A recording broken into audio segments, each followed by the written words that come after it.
Good morning. Ah ha ha ha ha ha. It's Halloween. It's spooky time. It's spooky time. Hee hee. I miss Michael. Here, it's like he's in the room with us. Hee hee. And I can moonwalk. Trust me, Source, trust me, bro. I can moonwalk. Thank you for the hip patties. Proof?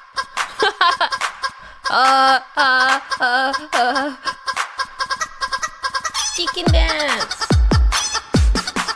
Holy heck, that's loud. I'm not awake yet.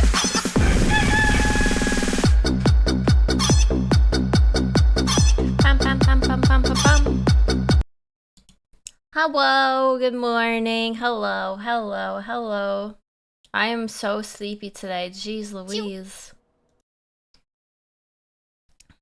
Always feels like somebody's watching me. This song was made for STEM peasants. You know that feeling like you're being watched? It's me. it's me. Hi, Mac. Good morning. Wow. Are you not sleepy? I don't know. I've been really sleepy lately.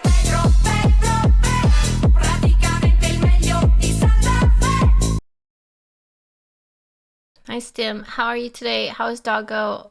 Just so you know, the Discord live alerts are not working. Oh, they're not? I didn't know that. Gosh darn it. I did not know that. Thanks for letting me know.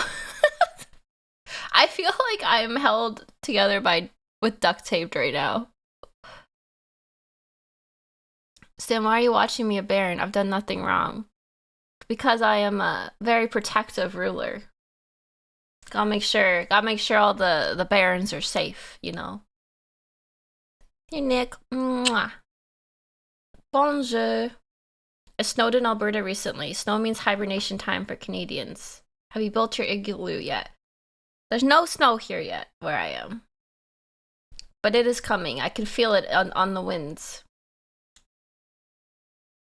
I can feel it on the wind. Winter is coming. And with winter comes winter ice zombies, according to Game of Thrones. So be careful, chat. At least your door is fixed now? Yes. My door is fixed. I do need to buy the lock still. I haven't gone anywhere. Are you ever feeling like you're not held together with duct tape? That's true. I'm just really behind on work. I loved your Napoleon history reaction. Did you? I feel like that's not my proudest moment. Melchior, I feel like it's not my proudest moment.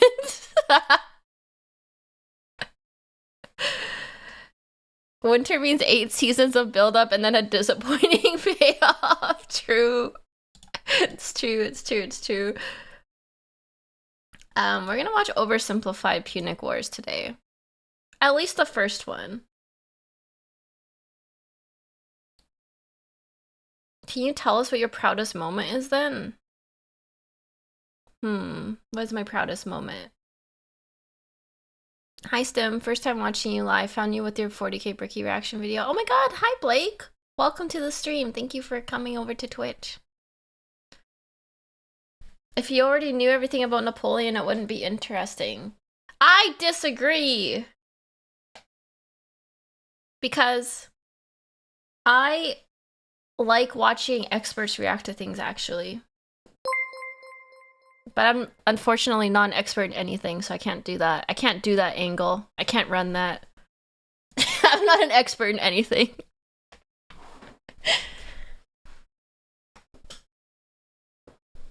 The second Punic War is the most interesting one. That's the one with Hannibal. Okay, I don't know who Hannibal is other than Hannibal Lecter. It puts the lotion on its skin. I know that guy. Oh yeah, I was really proud of replacing my weather strip and taking my flooring up. That's true. I was super proud of that.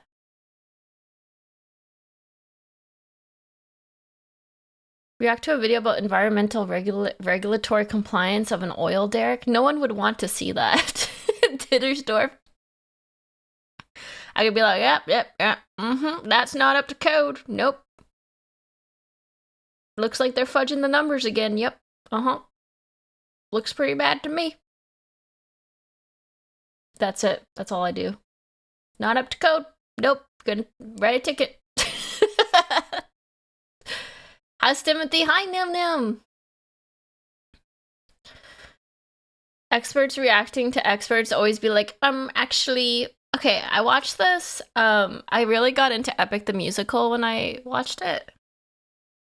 And I watched this guy. He was like an opera singer, I think. He's like a baritone. I don't know. Anyways, I was watching this guy do like a deep dive on like the singing techniques of all the songs in Epic the Musical, and it was so interesting. I was like, this is the content I like. He was like talking about like the style of the songs and the singing techniques and stuff, and I was like, man, I wish I had like good commentary like this to give on literally anything. But I'm just like, ooh, pretty. Macro Meatball? I don't remember who it was.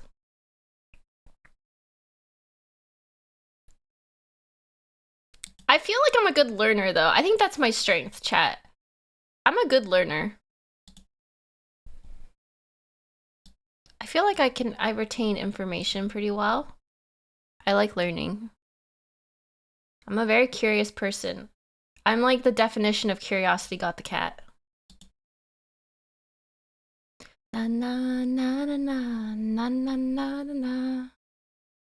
Let's be honest, Stim could probably do a stream of her filling out paperwork and we would still watch. Sometimes people who react as experts just lay out jargon to kind of mystify. I do feel that too. I have seen some experts react and they're just saying like key buzzwords and I'm like, all right. You're just doing the bit. But then I do see real expert, or not, I shouldn't say real experts. I do see people give like meaningful commentary sometime. He actually just did a Warhammer music collab with Bricky. What? I gotta see that. What? Too many people think that being hard to understand makes you smart. Oh my god, so true.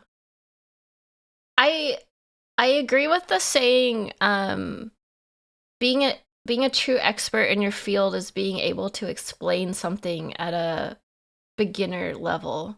That's being a true expert in your field, able to explain something in a way that a total beginner can understand it. And that's, I feel like in college, that's how you tell the good profs and the bad profs. Because there's a lot of smart professors. Not all of them are good at teaching, though. Not all of them are good at teaching. Can you explain VTubers to us?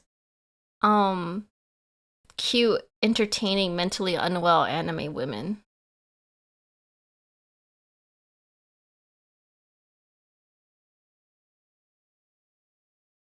I'm gonna do a presentation on tank ballistic stim. Oh my god, if you did that, I would watch that or I would read that. I want to learn about tanks. I actually really like weapons.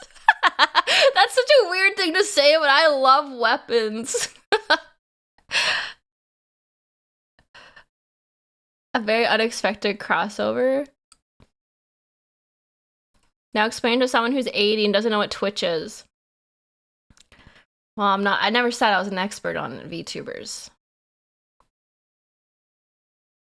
I'm surprised I haven't done reacts to gun stuff on YouTube. I want to, but I'm kind of nervous too. I don't want to get actually by people who are like really into guns. Dum dum dee dum dum dum dum bum.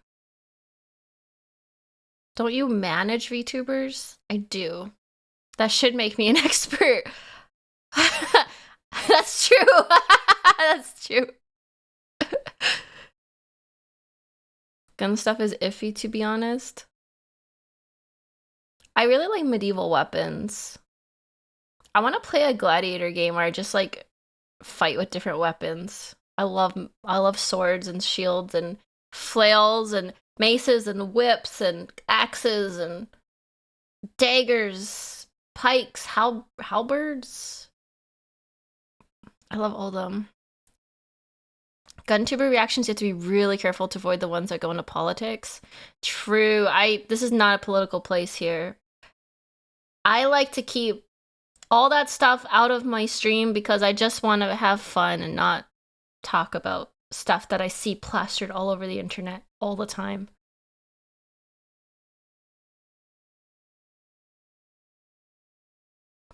Oh, I saw some people saying I have stream streaks now. That was actually, what do you call it?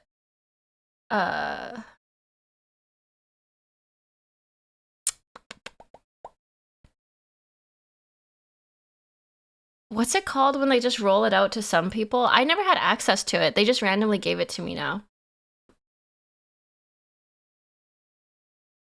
They were already a thing. I think Twitch just formalized them a bit more. Yeah, I never had them before. They were like a test thing. Some channels got them. I just got them apparently. Because I didn't do anything. I didn't turn anything on. I didn't change any settings. I just have them now. So I guess I get them now. They rolled them out to me now. Which is cool, because I like seeing everyone stream streaks. You streakers, you. That was terrible.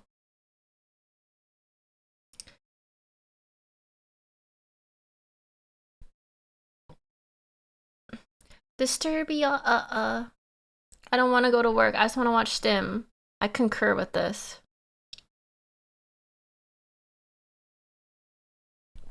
You should only watch Stim.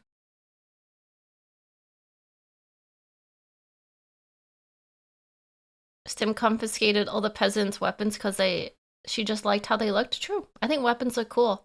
I'm a sucker for aura farming. My favorite weapon? Probably a big two-handed broadsword. I like big swords.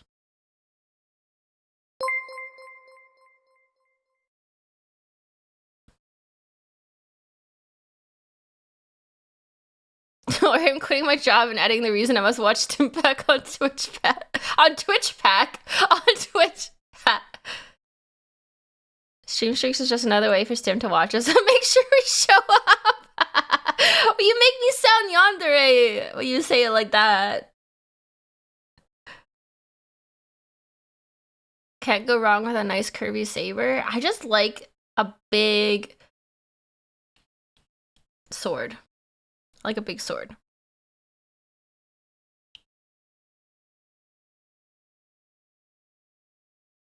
But you mean you're not yandere? What do you think? Not a size queen, by the way. Shut the hell up. I like what I like. Bigger the better. At least pick a weapon you can lift him. I need to get one of those no, not axe. Wood cutting swords. Wood choppa swords.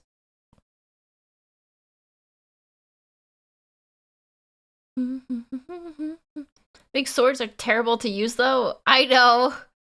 You know why I like big swords though? Because I like, it all comes from Highlanders. Which is really random. It doesn't come from knights or stuff. Highlanders with their big swords. I'll go get that bag to support Stim. See you later. Bye, Mac. Of course. What do you mean, of course? Oh, this makes sense. I had a $1,000 claymore made for me with a nice leather handle. That's what I'm talking about. Yeah, claymores. I love them. Do you mean like there can only be one Highlander, or like Scottish dudes? Scottish guys in kilts with giant swords. That's what I mean.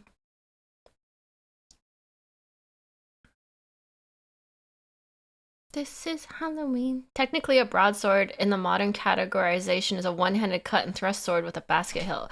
What you're trying to say is a great sword. Okay, I like great swords then. I like the big two-handed swords. I think they're really beautiful and strong.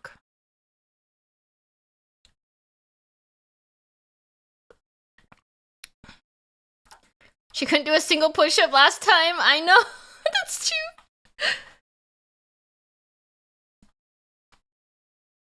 I'm a scythe guy. Scythes are really cool too. At my local Ren Fair, they hold a Scottish festival every year. Oh, cool. That's really cool. Two-handed swords are mainly used to chop off pikes. That makes sense. Back streets back, alright. I also like, I'm actually partial to a nice rapier with like the really filigreed, like, what is it called? Basket? Handle thing? I think those are really pretty. Archie, are you okay, bro?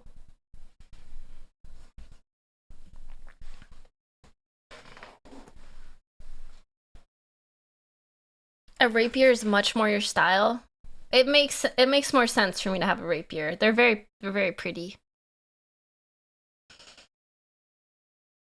Are you gonna try the new game of Total War Warhammer of Mao Ying, the Storm Dragon? What new game? Do you just mean am I gonna start a new game? I do want to play Cathay at some point.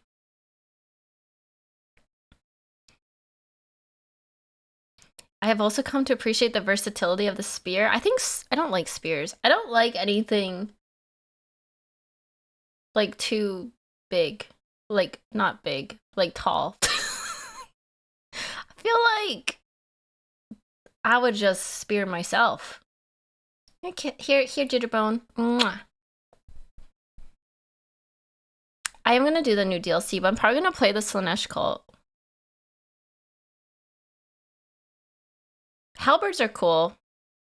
The halberds are the ones that have like an axe on the end, right? I need to do a react to weapons. I need to do a weapon react.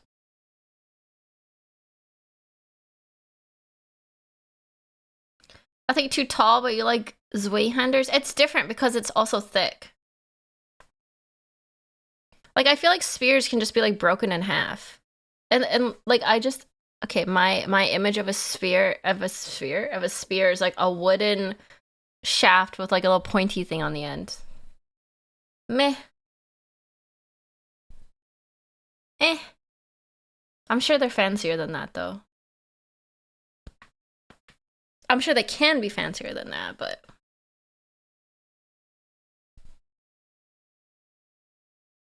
you can't beat simplicity, Stim. I like them big and thick. I don't know. I think swords are just better. I just think swords are cooler and better, okay? It makes sense in my woman brain.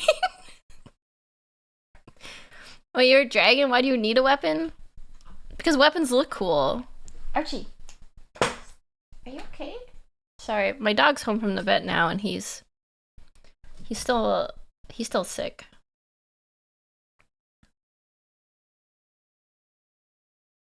Just like hot dogs. What's the difference between a spear and a lance then? Let me tell you, a lance is totally different than a spear.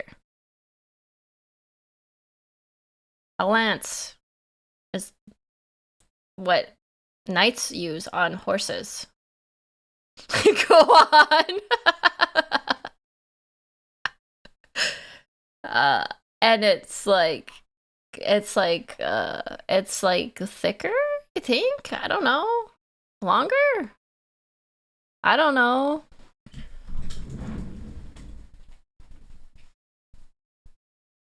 I'm not actually sure.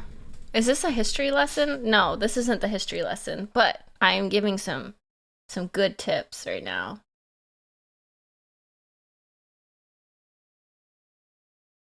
Now between a pike and a spear, I'm not even going to pretend. I don't know what the difference between a pike and a spear is. Thanks, Tim. I feel educated. You're welcome. You do a history lesson on medieval weapons, Stim. I should do that!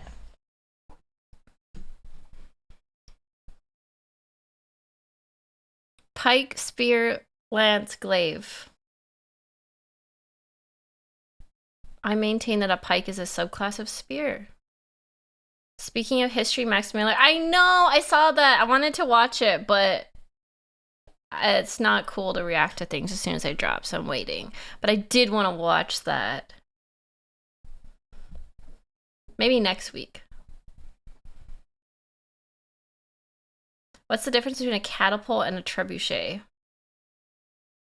I don't know. I actually don't know. Isn't that the same thing?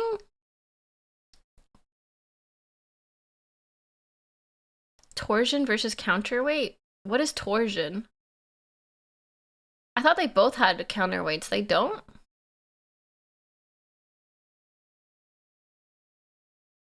The monster mash is a graveyard smash. Trebuchets are French. Testicular. Literally, all I could think of was testicular torsion. I don't even know what that is. I just know that it's painful. Torsion is when you get your ball twisted around. Oh, heck. Oh, that sounds bad. I felt some pain down there as soon as you said torsion.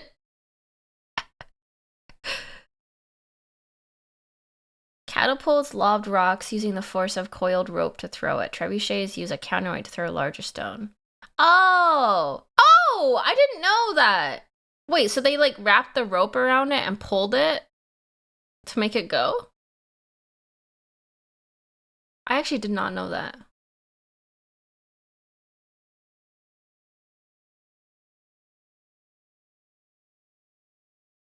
Can the Stim peasants build the werewolf trebuchet? I want to build a trebuchet. I want my own personal trebuchet. We are watching oversimplified Punic Wars.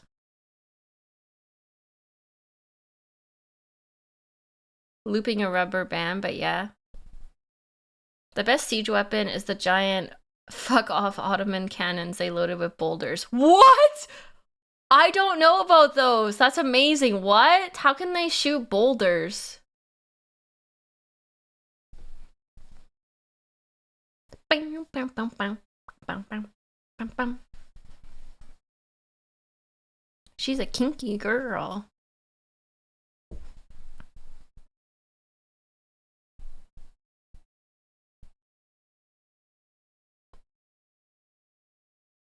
With a very big cannon, Stim. You know, Taka, close your ears. Taka, hide your ears. Wow! I'm much more interested in like... W_Alistair_Whitecheered X100. I would like to be launched by Stim's trebuchet. Do you, what's the word? Volunteer? Oh, I was gonna say, Taka, close your ears. I much prefer sharp weapons than like artillery. Artillery? I just think it looks cooler, but I don't know much about artillery. I can't even say that word. Artillery. I don't really like cannons. Pointy is better. Yeah, I like pointy, sharp things. Bullets are real sharp. That's true. That is true. I mean, I like guns. I just don't like big artillery. Artillery? Is it artillery or artillery? I can't say that word.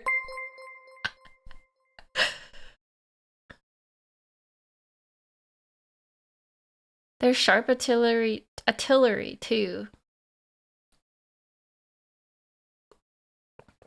Wait, what was that? Wait until you discover anti-tank rounds are super thin, long needles? What? Hello, your reacts on YouTube brought me here. Hi, Mark! Welcome to the stream. We're talking about weapons. Anything is sharp and launched with enough speed and mass. It just doesn't look as cool as like a badass sword and armor does, though. I think I just like fantasy stuff. And to me, medieval weapons and armor is the closest to fantasy I can get. Clearly, you need to watch a compilation of cannons being fired. That's true. I haven't really seen a cannon being fired before, I don't think. It scares me. Who was saying it? Maybe it was Terabyte. It was talking about when a certain like weapon was being fired, like a certain gun was being fired or something, that you had to like open your mouth so you didn't blow your eardrums if you're too close. I don't remember what that was about. It was some kind of big gun or something. I'm like, that scares me. Being so close to something like that. Oh, is that you, Taka? That scared me. What was that in reference to? What was that about? Something like you had to like lift your foot off the ground or like open your mouth slightly so you didn't blow your eardrums out?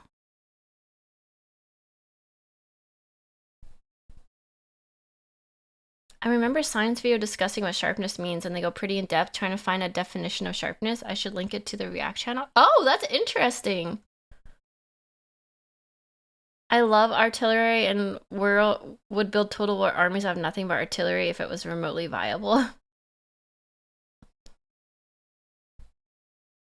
I do like my Casket of Souls. My Disco Death DJ, I love him. He's pretty cool. It's not really artillery, but kind of. It was about anti-ship missiles hitting a ship. The shockwave can blow your lungs and shatter your ankles. You have to open your mouth and lift your heels. That's what it was. And that like, oh my god. I'm not cut out for military. I would accidentally kill myself in Minecraft. Accidentally. You gotta watch the Fern video about the biggest nuke ever. You're barely cut out for existing, bestie. I can exist just fine. I'm a girl boss. We know.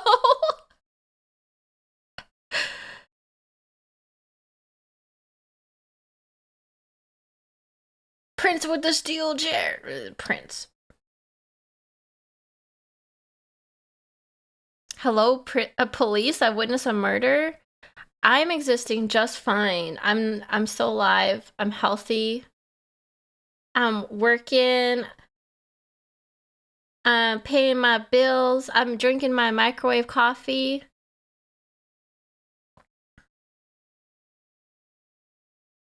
In Minecraft is apparently against Twitch 2S now. What?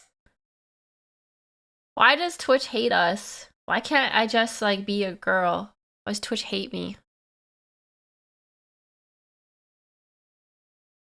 Healthy is pushing it. Well, I mean, I'm quite proud of myself. I haven't been sick, like really sick in a few months. I've only had like tummy hurty. I haven't been like actually sick, so that's pretty good. This music is scaring me. What the hell is this? Halloween theme by John Carpenter. I feel like I'm in a horror movie. Someone's gonna get me. Okay, do you think in a horror movie chat I would be the final girl? Or do you think I'd be the final girl survivor, or would I be the first to die? What do you think? Wait, no? You don't think I'd be the final girl? Wait, what?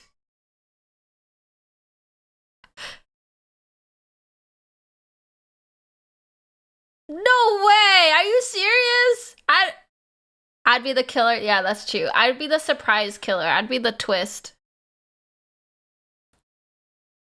You'd die for comedic effects, dude. You'd go somewhere alone and get killed by a trap. I would have the most anticlimactic death. I would just like trip over something and land on like a hook or something and you could die. Oopsies. You die first or last, there's no in between. I agree. I kind of think I would be the final girl though, because I feel like I have that like aura of just like I have that aura of just like comedically messing up, but like saving my life each time. You know? Like, oh, the killer's gonna get me, but Stim did something stupid and she lived. That's me. Surprise yandere? Yeah, that's true. I could be the surprise yandere killer at the end too.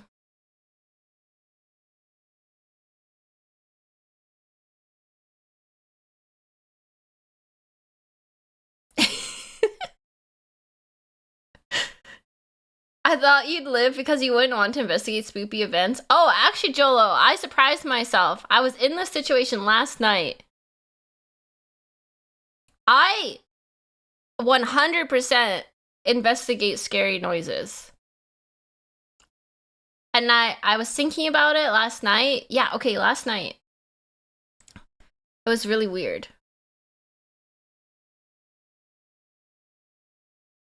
Oh, I need my coffee.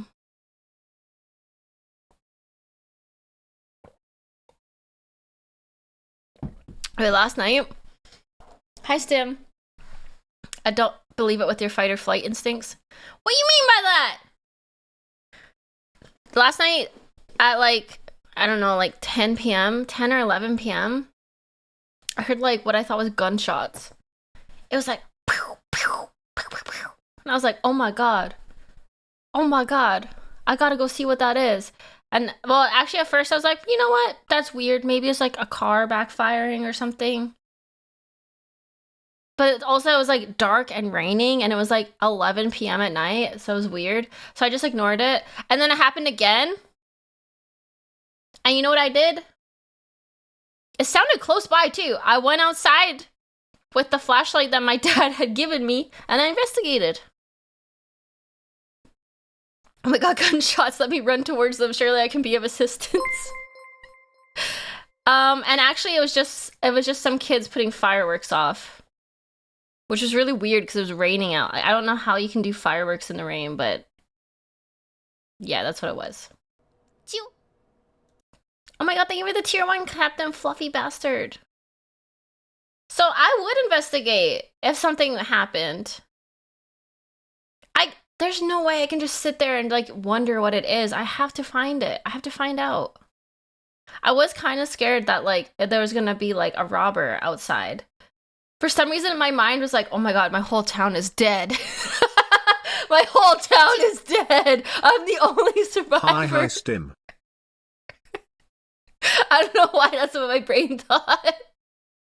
Thank you for the 4 months, Salvation. Yeah, and then you get kidnapped by a serial killer. That reminds me, I found a new kind of book to read. The fanfic brain kicking in immediately. No, we don't do Taylor Swift here. I'm sorry. I gotta change this.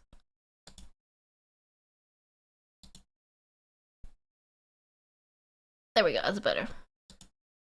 Oh no, what type of book? Oh my God, wait. Let me look it up. See, dark romance book talk? Is that what it is? What is dark romance? I think it's literally about being kidnapped. Dark romance, oh boy, this might get me cancelled. Dark romance is a subgenre of romance that explores dark and mature themes such as violence, morally gray characters, often featuring power dynamics and unhealthy relationship structures.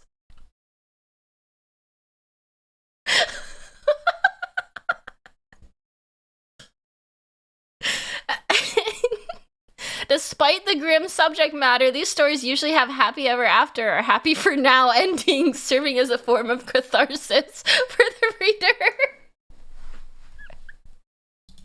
Often includes violence, trauma, obsession, and blurring of moral and legal boundaries. Anyways, I haven't read any of these before, but like it was recommended to me by YouTube Shorts. This is giving me book talk concerns. God forbid women enjoy things. Oh my god, true! Captain Fluffy Bastard cheered Dex 100. God forbid women enjoy things. Thank you. Thank you, Fluffy Bastard. You get me. Sim, I've seen dark romance stories that contain scenes so vile I can't even talk about them in chat. They're huge on TikTok. Oh, really? Maybe this is too dark for me then. I don't know, I like dark things. That's like why I like Warhammer. Excuse you, YouTube Shorts recommended this? Yes. It actually, the exact short that targeted me was like, books for beginners in the dark romance subgenre. I'm like, oh, books for the beginners. And it listed like 6 books for beginners. And then it said books for experienced readers of the dark romance subgenre. And I was like, oh, interesting.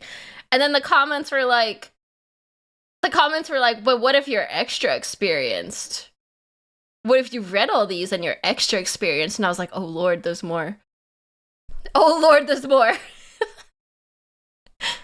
We know you look like a Victorian child, but you don't need to read like a Victorian housewife.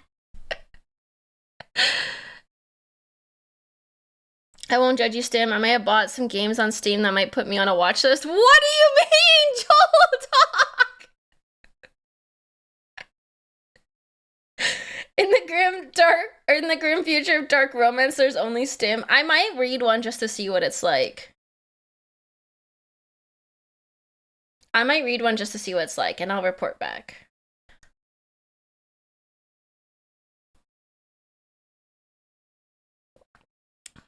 Only might? Would I say might? That means I've already ordered one to read. I've already downloaded one on my Kindle. It's like the entry into this kind of book. So, you know. Let's find a good song. There we go. This is how people get desensitized and fall to depravity. What are you trying to imply, Rickles? Are you saying I'm depraved? I have good taste. I've read 40k smut. I haven't read 40k romance. It's a huge opportunity GW is missing. That could be me! That could be me! I could write romance novels for 40k! That could be me! Holy heck, let me update my goals for 2026. I'm putting it on my manifestation mood board.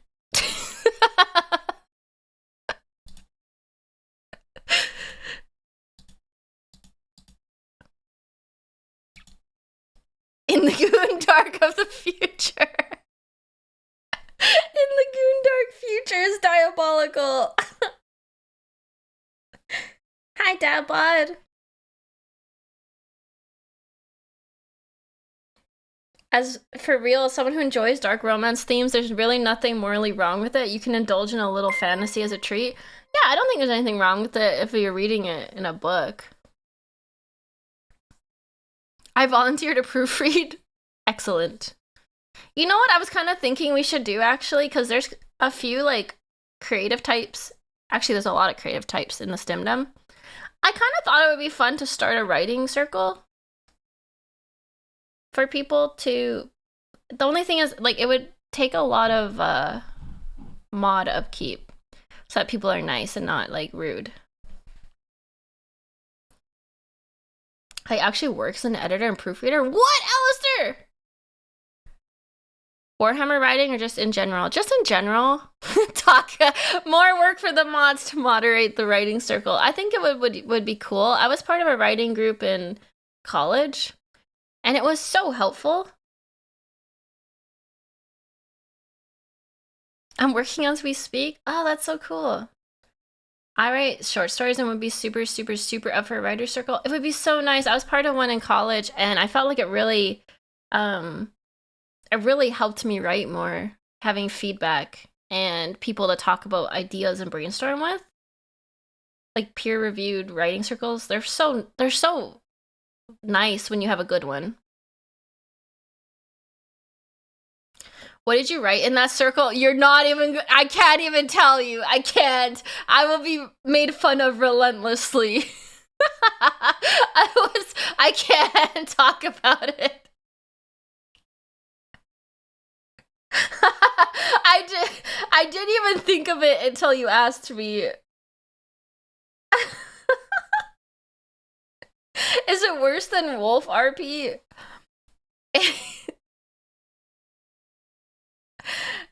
It was a werewolf romance.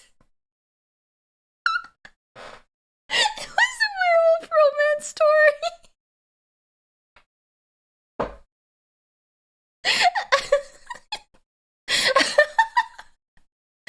It's because I'm really experienced with writing wolves, so it seemed easy for me. That's so fucking vanilla, dog. It's too on brand, you know? I wanted to say like, oh, I wrote something cool, but no, it was literally my wolf romance Oh my story. God! Woo! Captain Fluffy Bastard cheered Dex yeah. 100 Whoa, awooga. based. Awooga, wooga, wooga. Thank you for the 100 bits. You know, it's actually really funny because I cringed so hard looking back at that because I was like a newer writer. And I don't know if you're a writer, I feel like all writers kind of go through an edgy phase where they just like swear a lot and like make their characters really like tough and like, I don't care about anything. I'm cool. That was my werewolf story. It was so cringe. They were just like really edgy werewolves, really edgy, sad, depressed werewolves. That's just the teenager phase. That was my college writing experience. I'm working as a journalist for 15 years now. What? That's so cool.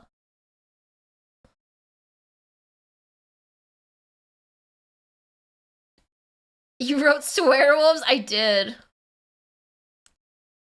I thought I was really cool. And then also I did a playwriting class in college as like an extracurricular. And it was extremely hard to do playwriting. Holy heck. It was really embarrassing though, because I remember writing something and we didn't know that they put us in groups and we didn't know that we had to like read each other's things that we wrote. And they made everybody assign parts, like characters, to everyone in your group. And like read the parts like you're doing a play. It was so embarrassing. I wanted to die. I was like, oh, I don't mind reading this myself. But then the prof was like, okay, and now assign all your characters to the people in your group and you're gonna read this like an actual play. I was like, oh no. Oh boy, I'm so sorry. You're all being werewolves. You're all being edgy werewolves. I'm so sorry. They're like, wow, Stim, that's great work.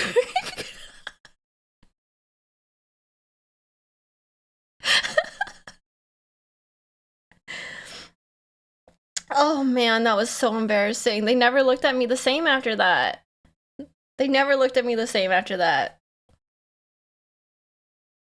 College, man. Did they do it? Yeah, they did it. It was for your grade. They had to do it.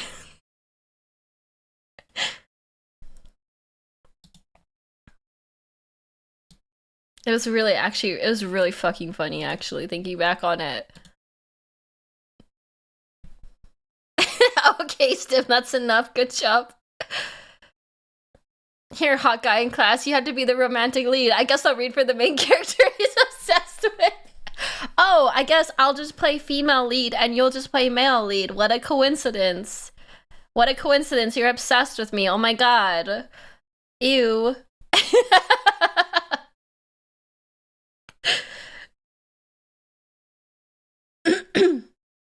Thanks for sharing. Honestly, this is amazing. I was like kind of I didn't do theater, but I was kind of like an artsy drama-y kid, so I have a lot of weird stories. Back in 8th grade in literature class, they made us write a poem, and in the next class we had to read it. I thought about jumping out the window. Oh man.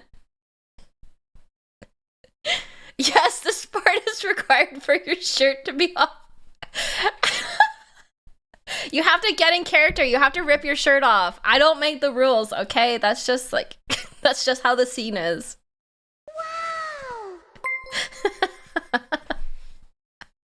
Tropic Zero cheered X100. Teenage Stimby like I am a wolf. I am an alpha. I am a rare breed. I live alone in the dark and I persist against all odds. I am above others. Humanoid men are afraid of me. Their genes subconsciously tell them that they are no match for shuns me. I am a threat to them, because I am a rebel. I only howl at them in response and laugh. I embrace the solitude and the solitude embraces me. I don't need others, because all I need is myself. God. I choked on my coffee. Humanoid men are afraid of me.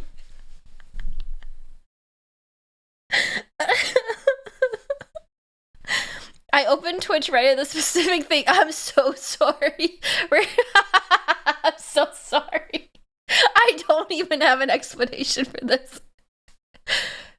Oh my god, my chest hurts from laughing so hard. I might perish from my own cringe. Oh my god, Kropik's PhD in effective cringe studies. That was amazing. That was really good. If you would want to implement romance in 40k, you might want to mix it with some other main aspect to make it work in the grim dark universe. Maybe oh, for sure! For sure! Sin Pony! There has to be loss, there has to be tragedy, there has to be really messed up things happen. You can't just have a fluffy romance, you have to have like really bad things happen too. My face is cringing permanently. How did you do this? It's a special talent of mine. You can't have good romance without the angst. Hi Stim, how many Punic War videos are we reacting to today, and how many of the wars will be covered? AK, I don't know how many wars there are. But we're gonna do 1 or 2 videos today from Oversimplified. Hi Max! Welcome to our new viewers in chat. Yes, this is normal here. I also saw the comment that theater kid to VTuber pipeline is real, and yes, it's true. I think it's like transferable skills, you know? You learn to be like really cringe and like entertaining and artistic, and then it just like transfers to being like a VTuber somehow. I know, I saw that, Sir Frank. I want to watch that anime. I did recommend a Discord watch along, and that got vetoed. So we'll watch the Wolf Dog Boy anime in our own times in private.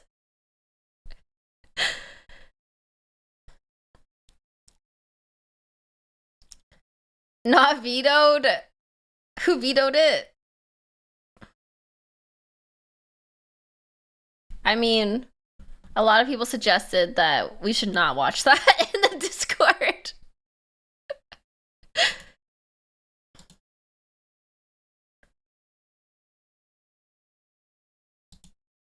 Luton just DM'd me and he was like, Stim, are you starting another new game on stream? Because he saw my schedule. I don't want to play Kingdom Come Deliverance 2. I'm sorry. I can't finish a game. You can't make me. I just want to play all the games at the same time and never finish any of them.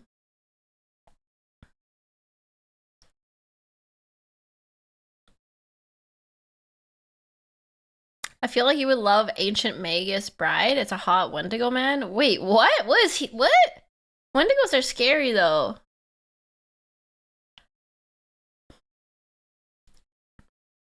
KCD 2 will be fun. I've been wanting to play a game like that. Those are like my preferred types of games that I would play in my free time. I just don't think it'll do well on stream, but I thought, you know what, I'll just give it a shot. Even if it doesn't do well, maybe I'll do it once in a while because it's fun.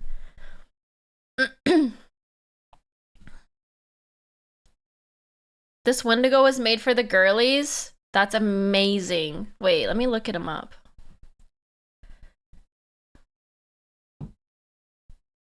What's his name again? Ancient Magus Bride?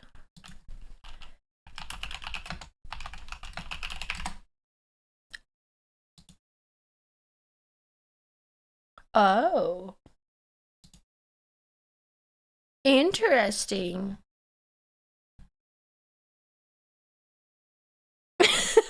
We got her.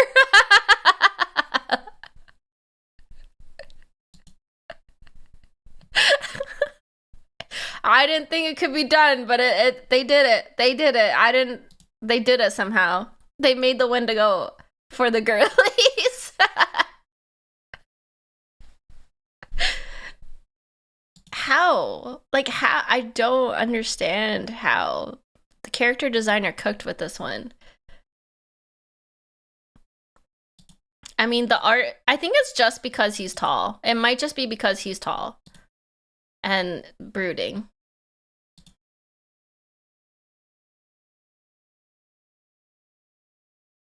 He's sharply dressed and soft-spoken. Oh yeah, that works too.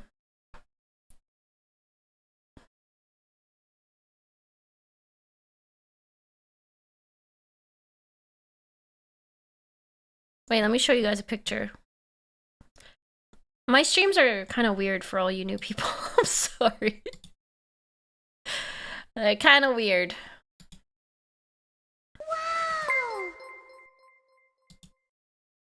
Maya we cheered X100. Speaking of KCD2, I've added a story recap video about the first game on Discord. We maybe could react to it today or on Saturday before starting the game. Oh, yeah. Should I watch the video recapping the first game before I play the second game? That might be a good idea. Basically, character made in a lab for STEM. He's also British and cottagecore themed. Oh my god. Wait, what? What do you mean?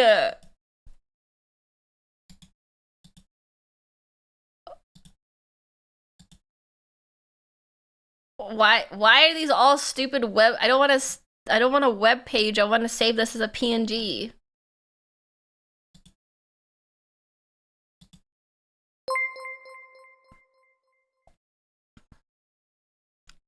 Good day, good day! We're just looking at anime, totally normal animes.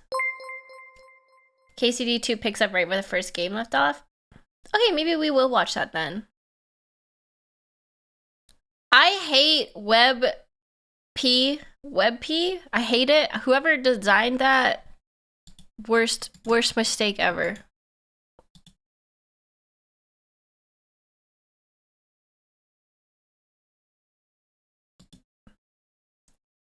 Hey, Magnus Bride is totally normal anime? Okay, I'm adding this to my watch list. Prince, can you write this down? My watch list includes this Magnus Bride and also the wolf furry guy one. I forget what it's called. Alright, I have to go, Stim. Have a good stream. Bye, Taka!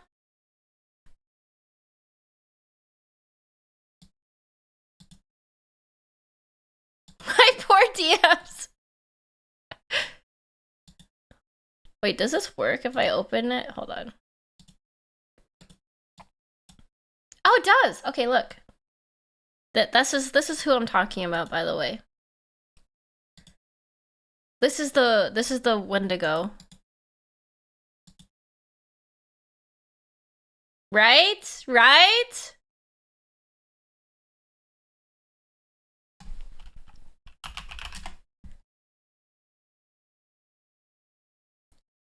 I'm mildly concerned, but also I kind of get it. Sim, that has no lips. Well, it doesn't matter. Doesn't matter. Wait, look at this one.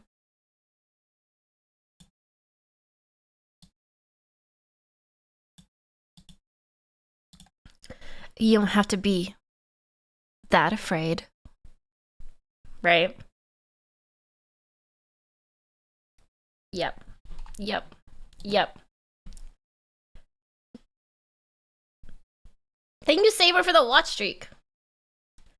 Oh, that manga, it's been a while. It should have been me, not her. It's added to the list. Thank you for showing me this, chat. Thank you for showing me this.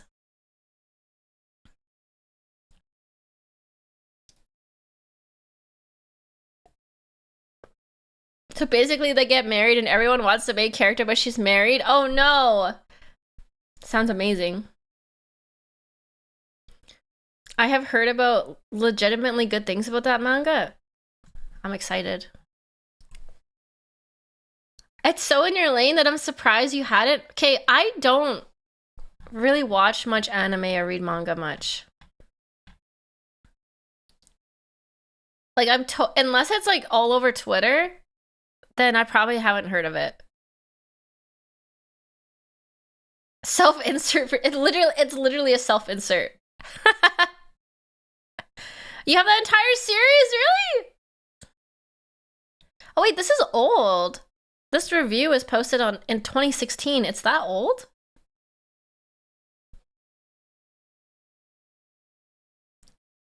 Stim is really normie, which is insanely funny that she's a VTuber. I am kind of a normie. I find it a bit embarrassing.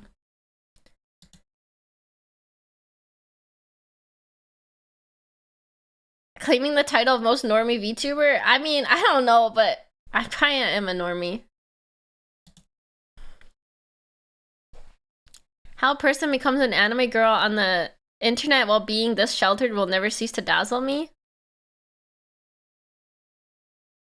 2016 is old, my back hurts. I just mean, I thought this was a new anime that just came out. I never heard of it before. 2016 old, I'm gonna die. I didn't mean it that way. I feel like I've always been like kind of like weird and nerdy, but not really like the anime nerdy, like the fantasy Lord of the Rings nerdy. I played like D&D. I like fantasy. I read a lot. I'm not kind of nerdy.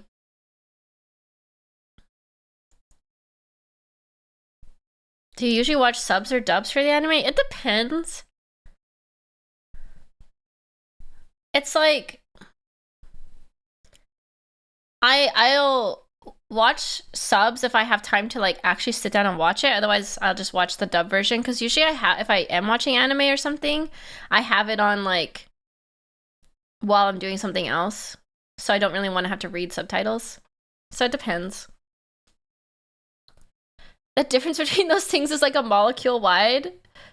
I mean, I watched like Naruto and Dragon Ball. I watched like the general animes. I watched like the normie. I call those like the normie animes that like most people have seen. My streamer. I mean, the entry level stuff. Yeah. That's what I've watched. Actually, I did start getting more into anime. I watched Your Lie in April, I think it is. And that made me stop watching anime for a while because it was so sad and it traumatized me. It was really good, but it was like, it actually made me stop watching anime. I'm not even lying. Duologs recommended it to me and we were talking about it, and then after I finished it, I was like, I'm gonna take a break. I love Your Lie in April. It's so good, but it's so depressing. My gosh. Oh, I've watched Free Ren. I like Free Ren, yeah. It's always somehow Logs' fault. It's true. I'm a weekly One Piece reader. Oh man, I wish I got into One Piece, but I feel like it's too late now. It's too far gone for me to get into One Piece now. It'd take me a decade to catch up. Pedro, Pedro, Pedro, Pedro, Stim, I need really bad stuff to happen. That's so true. I need bad stuff to happen to get into something. Also, Stim, this is so sad I stopped watching anime. I like to make myself sad. But then I need a little breaky to recover, and then I like to make myself sad again. One Piece is a titan of a series. Yeah, I don't think I could ever get into it now. It just seems too far gone for me.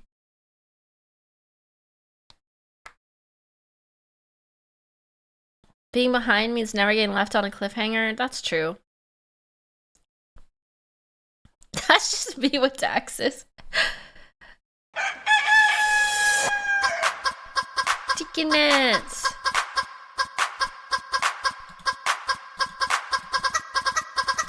Ba, ba, ba, ba, ba, ba, ba.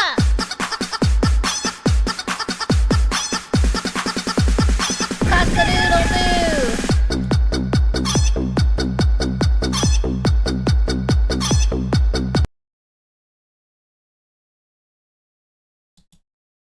Yay.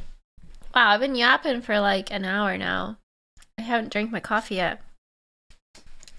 I actually thought about getting into Attack on Titan, but it looked like kind of, is it gory? It looked a bit gory for me. Like, it looks scary. But I did consider getting into it. A lot of people like it. I don't really like horror gore stuff. It's very gory, but it's really good. I don't like gore. It was a bit too gory for me. Yeah, I don't know if I'd like it.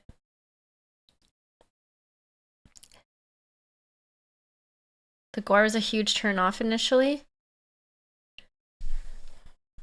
How come everyone says it's amazing then? Did it just go downhill maybe? I feel like that happens in a lot of series.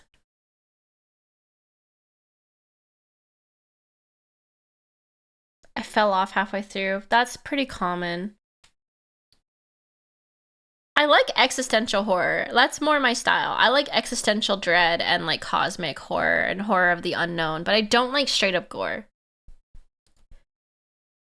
I had the most linear decline of enjoyment from Attack on Titan from the peak watching the season 1 opening the first time to 0 at the finale. Wow, really?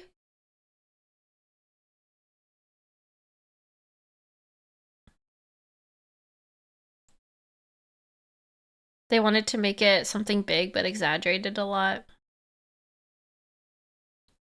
Okay, what about solo leveling? Is that good? I've heard good things about that too. I was kind of thinking of watching that or getting into that. Is that a thing, solo leveling? No? Oh. It's slop, but you're casual enough. Oh.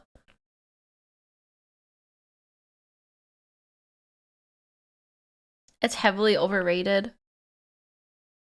Solo leveling is male wish fulfillment. Oh, what? Really? Oh.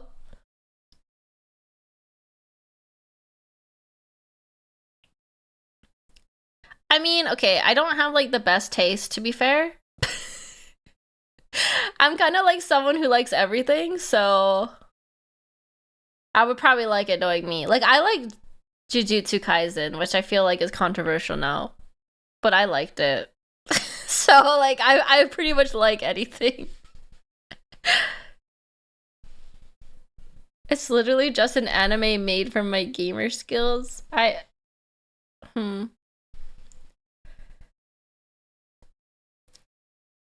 You should try Sakamoto Days. Oh, Apothecary Diaries. I heard that was really good too. Wait, what's wrong with enjoying some JJK? I don't know. I just see that people are like, "Oh, you like JJK? You're such a casual or whatever." And I'm like, "Well, I am." I guess. I am. I just like had an insane thing for Gojo, okay? I get mocked for having not seen JJK. Oh. It's because of the manga ending for JJK. Oh, I never read the manga. People still gatekeeping anime. I mean, I just like, hot guys fighting. So, like, doing cool stuff. Hot, traumatized men fighting. I like that. So judge me for it, alright? Judge me. I am what I am. I don't know how it ends though. So yeah, I love Gojo. How can you not like Gojo? That is the whole appeal. What about shoujo romance? Oh my god, wait, is this shoujo? I saw this one that was so cute. It was with the blind girl in it. What's it called? I can't remember what it's called. It was so cute. I watched that. I really liked it. I think it was is that shoujo? I don't know what they are. What the titles for things are.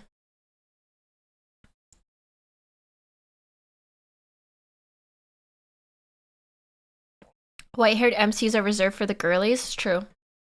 True. Many blind girls. Give more details. Wait, let me look it up.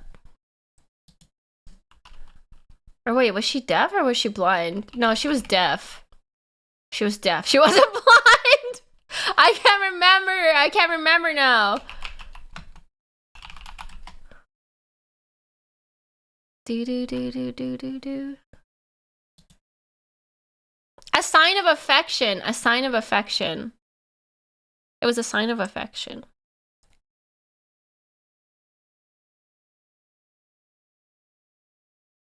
Stim, those are very different things. I know. I couldn't remember. I watched it a long time ago.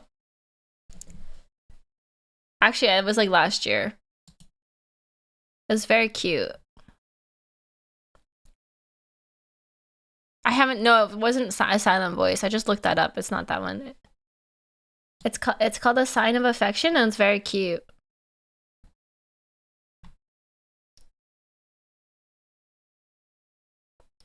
Wait, you would love Mushoku Tensei? It's the best fantasy. The polygamy doesn't happen till way later. The polygamy?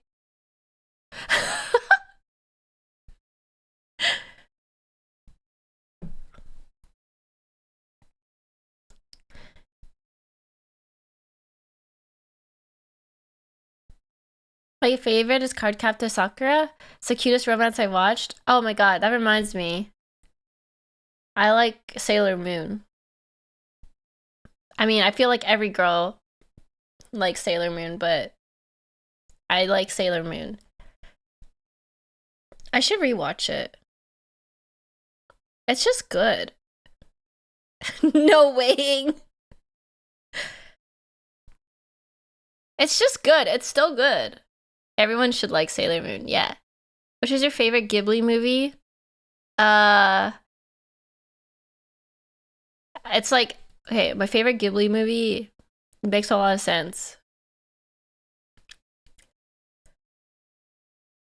It's Howl's Moving Castle. I love that movie so much. So much. I love that movie so much. I watch it like twice a year. Oh, of course it is!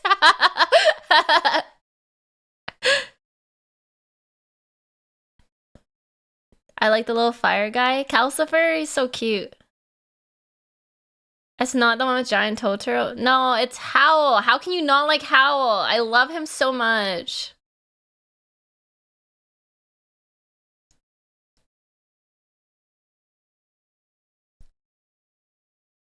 Has Tim watched Madoka Magica? No, I haven't.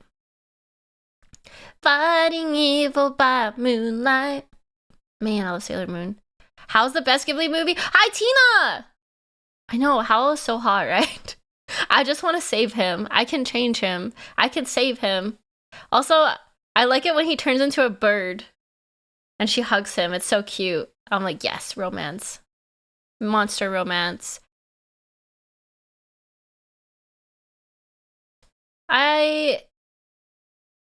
It should have been me. It should have been me.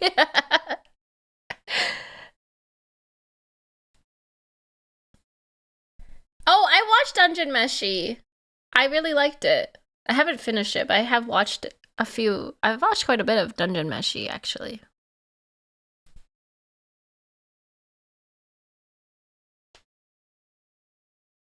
I actually watched Howl's Moving Castle back in elementary school because there's nothing to do in class. What?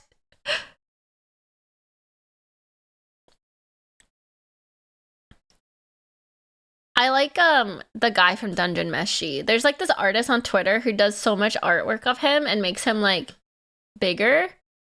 And I'm kind of obsessed. What's the guy's name? The blonde guy? Man, I sound so stupid.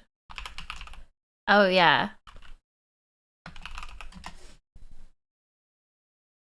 That guy, yeah. The blonde guy in the suit of armor. I love him. So cute. Bigger? Yeah, they just like make him bigger. I can't explain it. It's like thirst trap art though, so like I can appreciate it for what it is. Twitter thirst trap art of Dungeon Meshi. Bigger where? All over. I can fix them as both disgusting and reductive. I know it is, but I can't help it.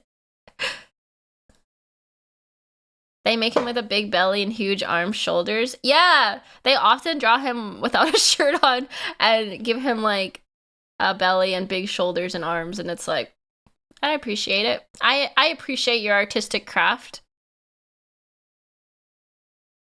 Dad bod. I love dad bods.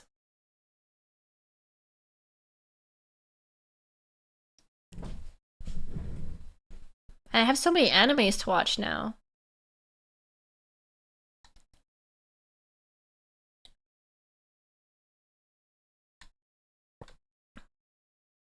Reading the Twitter post for the articles, there are no articles. It's okay to just appreciate good art, you know?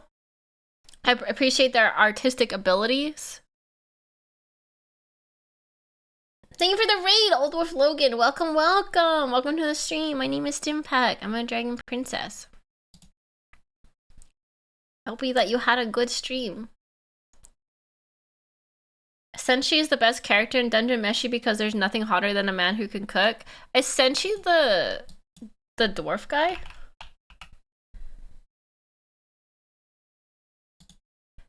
Oh yeah.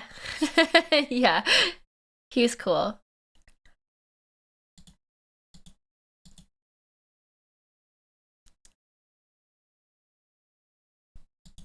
Should we do the stuff today? Should we do the react?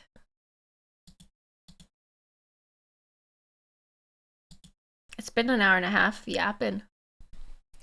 I heard you were learning today and about the ancient world wars, no less. As a historian, I approve. Oh my god, you're a historian? Yeah, we're learning about the Punic Wars today. I have no idea what they are. I also don't know who Hannibal is. I thought they meant like Hannibal Lecter. There's a reaction in this reaction stream since when? All you new people, it's normal for me to yap for like 2 hours before I do anything on stream. Just so you know. What's your current take on where Rome is? It's in Italy. Yep.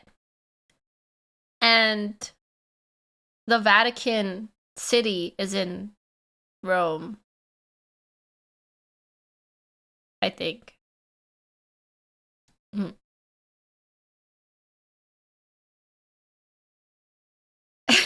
I just had to fact check myself.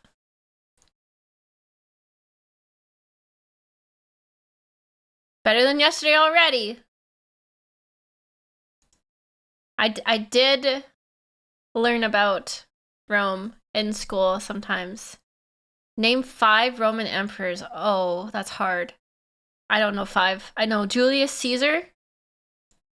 I don't know Caligula. I think is that his name?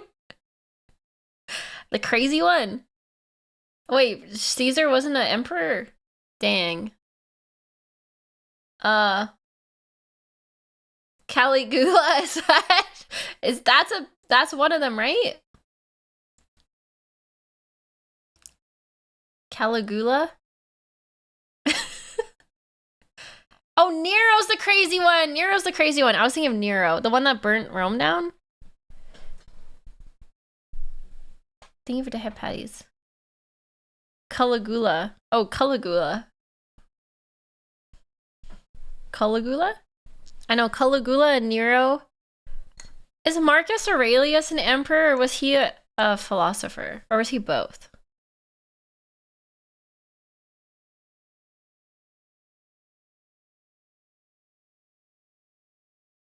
Oh, he was both. I learned this in the Gladiator movie. He is. He was one of the good emperors. I like Marcus Aurelius. He also has a very badass name. You know, I learned a lot about Rome from Gladiator, starring Russell Crowe. Remember there was another one in the Gladiator movie?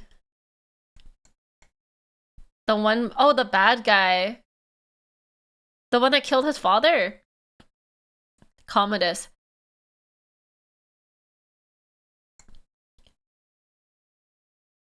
Gladiator is just not very accurate, though. I mean, they took artistic liberties? Liberties? Libertaries? My god. My god, I need to finish my coffee. What does it say about me that if my favorite character in Gladiator was not the Gladiator character, it was it was Commodus? What does that say about me as a person? That was my favorite character. I remember me and my brother fighting over who was the best character in that show. Commodus was kind of done dirty by that film. Was he? He's such a good villain. He's such a good villain. I love it. He was very good in that movie. He was very good in that movie.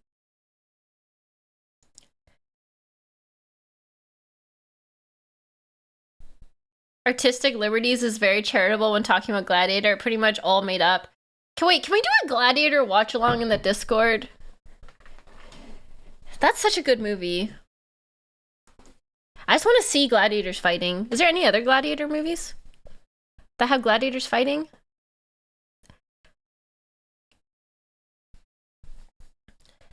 I don't know. He shanked a guy in the kidney and still lost the fight. Oh, true. It's been ages since I watched it. Me too. I'm having flashbacks. Mad Max Beyond the Thunderdome. I actually haven't seen Mad Max.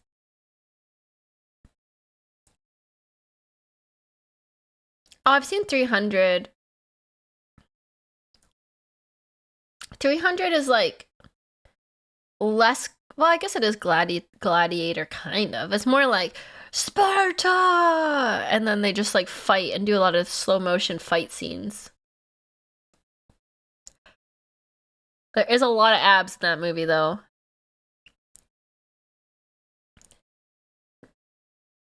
Let's do Mad Max. I feel like Mad Max is too hardcore for me. Isn't Mad Max kind of scary? I've seen 300 like a lot. My brothers were obsessed with that movie. Slow-mo makes everything epic. Does. Oh, it's not that bad? Oh, I thought it was scary. I thought it was gory or something.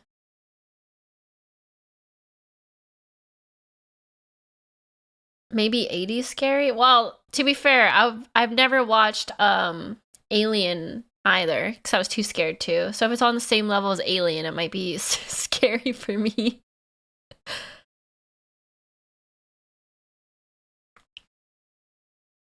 It's Australian scary? Oh, okay. That's not bad then. I might be getting Mad Max mixed up with something else then. I'm thinking of something that was like really gory, that was like post-apocalyptic. Because isn't Mad Max based in like a dystopian world?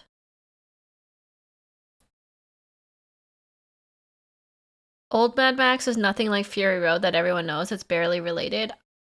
I'm thinking old Mad Max.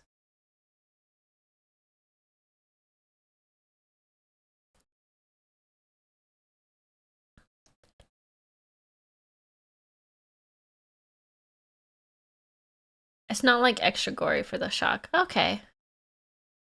We can watch Mad Max. I do like cars that go boom and weapons.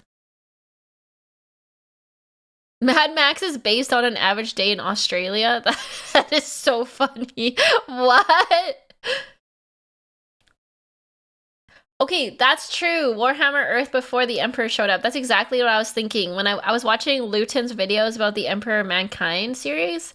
And when he started talking about like after the AI age of what was it? The age with the AI. And then like there was no warp travel. I was thinking, oh, it's Mad Max. The Age of Strife, yeah. I'm like, oh, it's just Mad Max. The Dark Age of Tech. Yeah, when everything got like all fricked up and they lost the power to warp travel. 5,000 years of Mad Max. Have you seen Event Horizon? Man, y'all, I don't watch movies. I literally just read books and play video games. Like, I don't watch movies. I don't watch anime. I don't watch TV. I sound like such a loser, but I don't know most movies.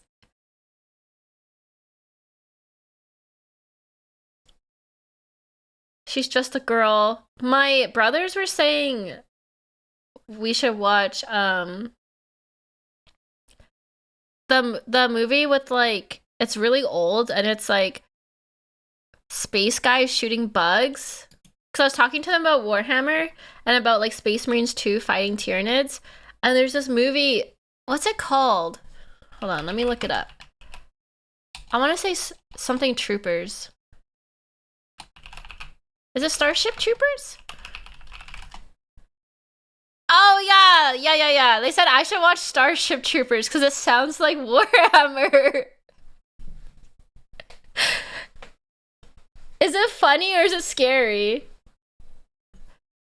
Because that would be kind of a fun watch along. Oh, it's gory. It's funny satire. Okay, I like movies like that. I like satirical movies.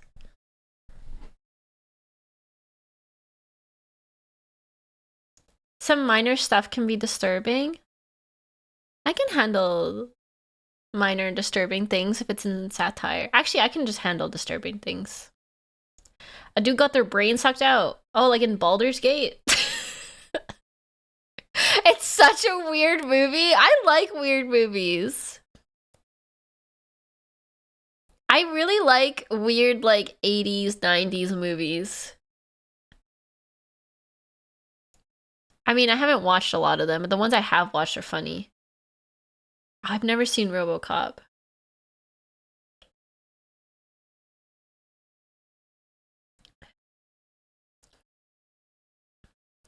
I love Blade Runner. Did you play Helldivers 2? I've never played Helldivers. Should I get Helldivers? It sounds like a lot of people recommended it for me. Sounds like something I might like.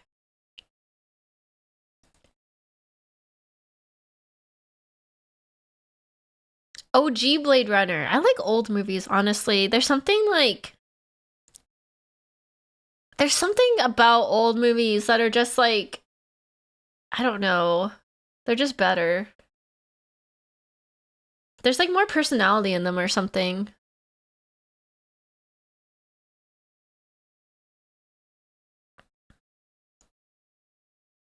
Squad-based Imperial Guardsman Simulator.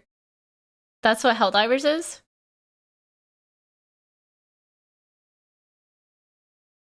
Yeah, I know Kana played it. I think Miwa's played it. I have so many collabs planned for the next couple weeks. I'm suddenly popular.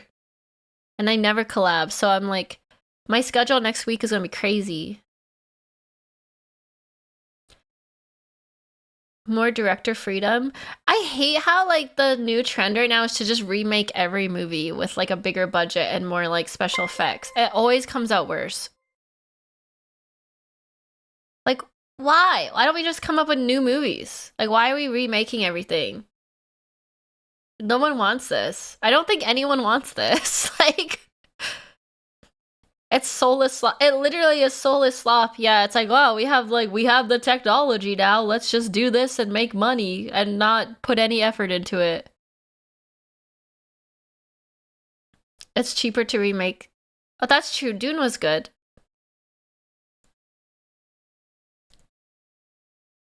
I guess like there's a rare time it's good, but I honestly think this whole trend came from the Marvel movies. Come at me.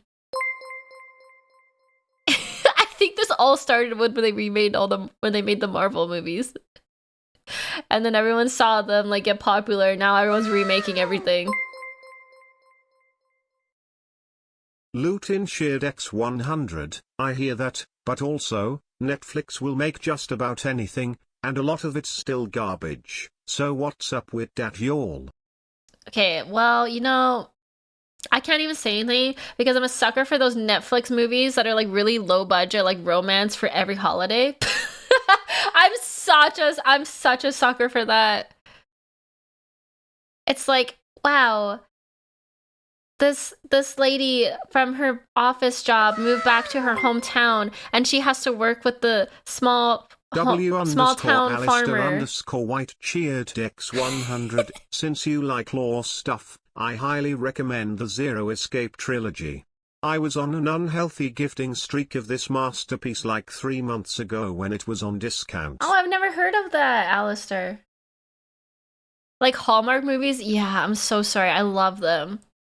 Screw the Avengers, give me that rom-com Netflix release last week. That's actually true. If there's like every holiday I watch like the new Netflix rom-com movie and it's like so cringy, bad quality, but I love it. I love Brand it. _tourist cheered X100. One thing to know about Roman emperors, as well as something they get clowned on a lot for, is that there were more than a few periods where they went through a whole lot of them in a very short amount of time. Oh, that makes sense. The 3rd century AD in particular, when the empire as a whole was falling apart at the seams, was particularly bad. Didn't they just like backstab each other constantly, the emperors?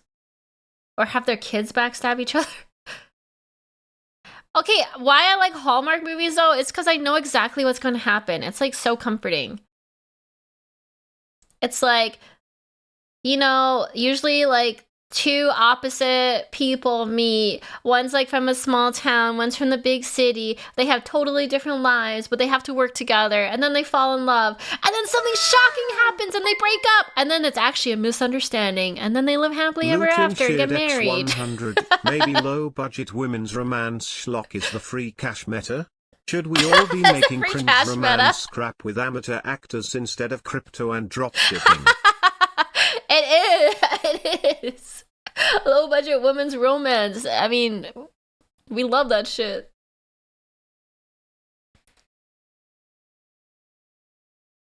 Holiday movies are excluded. They're comfy. I also like it because when I watch shows or movies, I usually just have it on as background noise. I rarely am like invested into actually watching something.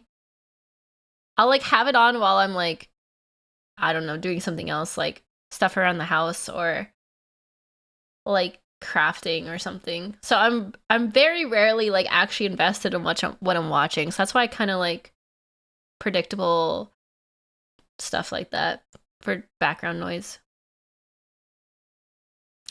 We need Stim reacts to Darman right now. What is that?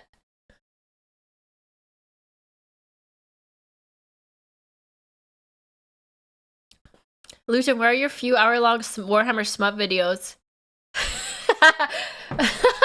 No.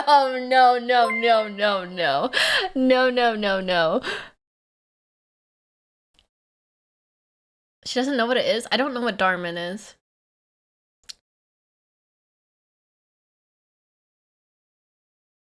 Okay, I'm gonna microwave my coffee because it's on its, you know, last legs. I could probably top it up and microwave it, and then we'll do the react.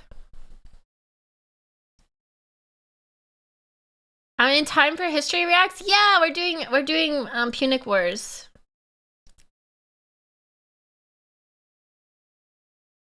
Luton needs to tap into the 40k romance market with Stim.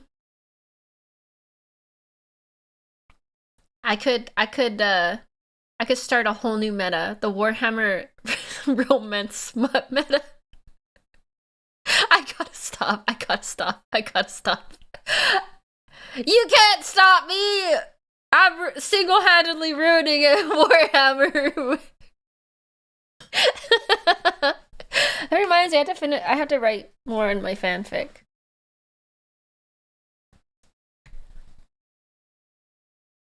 The goonering must spread. It is very... As much as I deny it, I am a bit Slaanesh coded. But only to a point. I don't want human furniture, you know, only to a point.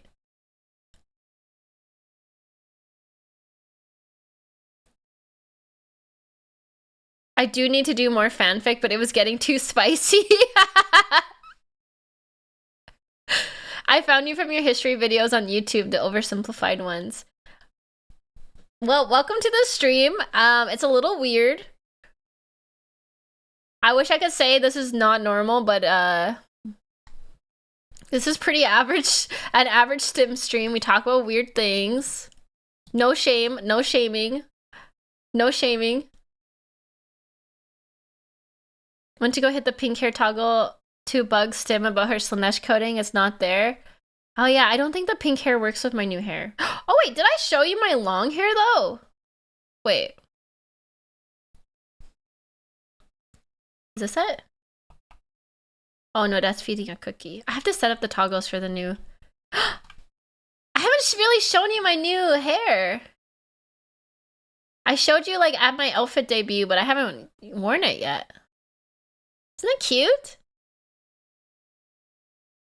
I look so different without my crown. So cute. The short hair is even cuter. Do you think the short hair is the cutest? No way.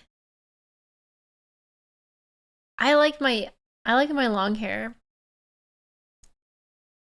Oh my god. Whew. Yeah. Whoa. Awooga. Awooga, awooga, awooga. Short hair is cute. Oh my god, you guys think short hair is cuter? What the heck? What?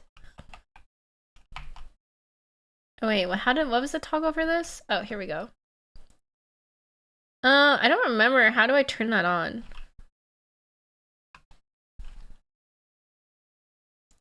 Which stim is the cutest? Yes.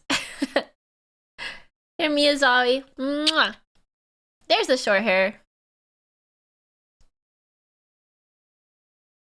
I usually like long hair, but for some reason your short hair hits different.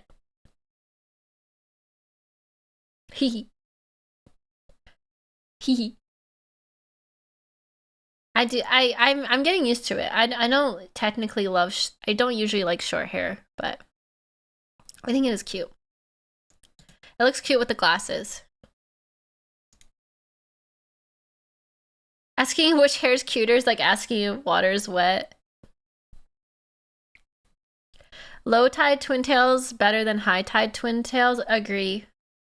I love the low messy hair twin tails. I think they're very cute.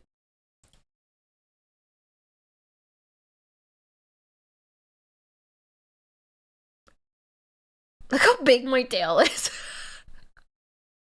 Like, it is ridiculously big. Does it need to be that big? Yes. It's because I wanted to be like an actual monster girl.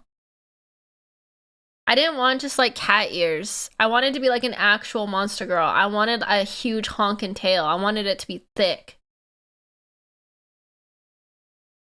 It's bigger than your entire body, as it should be. As it should be. Needs to be bigger.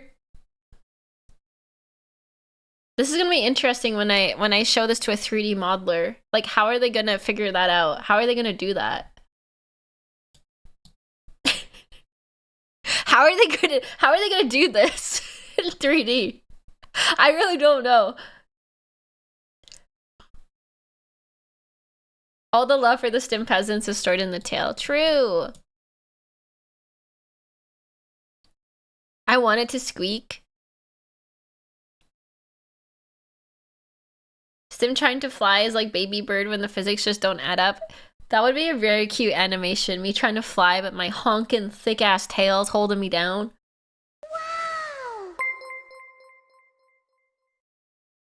Captain Fluffy Bastard cheered X100. Stim, you could release a plushie of your tail and it would legit work as a body pillow. That is actually something that the Stim peasants have been asking for. A tail docky. Actually, for my birthday donathon, we did unlock getting a Stim peasant plushie. So there will be a little Stim peasant plushie. But in the future, maybe we can raise enough for a docky of my tail.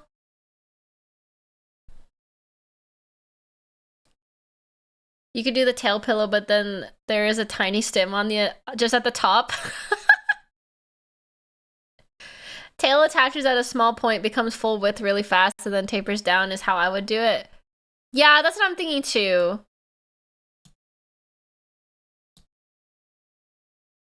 That's what I'm doing too. The Stim peasants have an official design. Yeah, the Stim peasant. This is a Stim peasant. This is you, chat. In the Discord, there is a community Stimpus channel where there is a template. I don't know if the template is actually on there, now that I think about it. But I do have a template that people can use to design their own Stim peasant. You want a cookie? No. Oh my god, I'm so cute with the freak! Yeah, you can design your own Stim peasant. And actually, I'm getting art of all Stim peasants with designs soon with me, so we can have a community wallpaper of me and all the Stim peasants with your designs in it.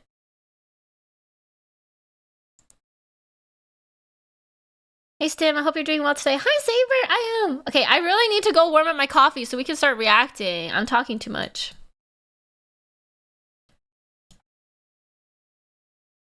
I'll be right back. You'll be good. Go take a quick stretch. I just need to warm up my coffee in the microwave.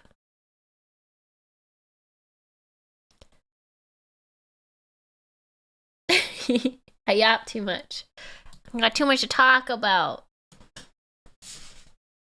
Alright, I'll be right back. We'll do Scrandle and then we'll do Reacts.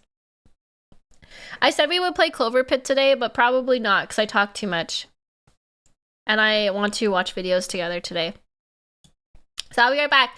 Go take a quick 5-minute break, get a snack, get a stretch, get some water, stay hydrated. I'll be right back. Then we'll do the history. We'll do the history stuff. Okay.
Hi, I'm back.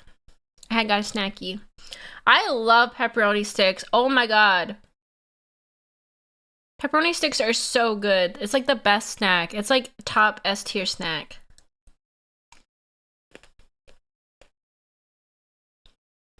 Mmm, mmm, mmm.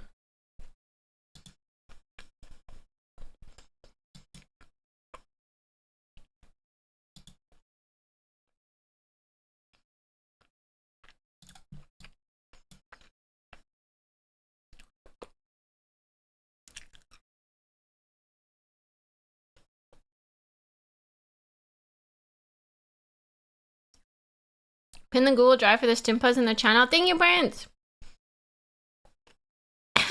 Am I gonna be washed today? No, never.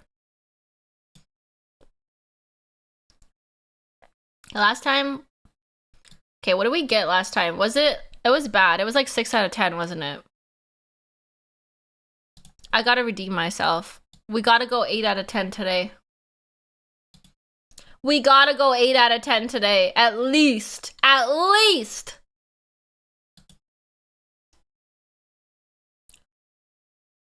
What? What? No. Ew, what the heck is that? It looks like... It looks really bad. We're not gonna pick that one. It does look like poop from a butt. It does. Kebab and chips. Let's see if Stim's washed today. No! I'm stinky. Forever. Okay, is this just butter and onions? On bread? This cheeseburger doesn't look good, but I mean, it looks better than onions on bread.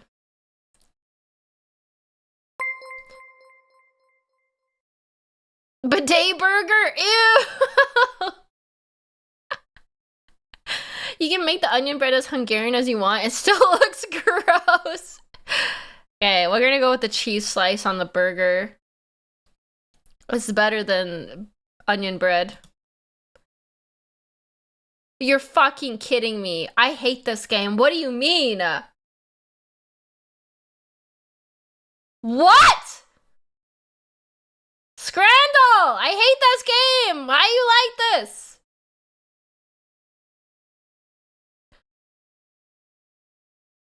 Okay, if the fried chicken platter doesn't win, I don't even have anything to say to threaten this, but if it doesn't win, I have lost all faith in Scrandle. The fried chicken platter has to win.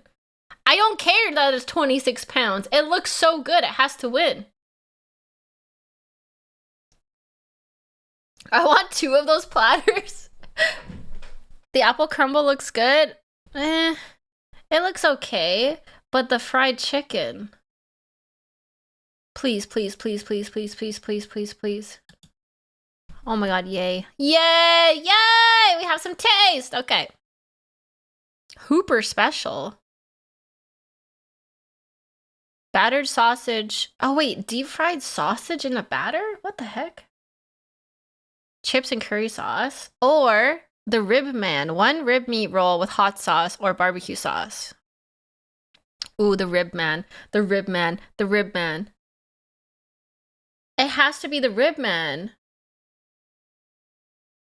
Oh, you're right. It is like a corn dog, but with a sausage inside. I love pulled pork. It has to be rib man. Yes. Oh yeah, we got it. The game makes me so proud Bastard to be cheered British. X100. This game makes me so proud to be British, not like this. Not like this. We got a pie roll. Once again, they're putting a pie in a bun for some ungodly reason. Or the Dirty Mac. Oh, the Dirty Mac. That's funny.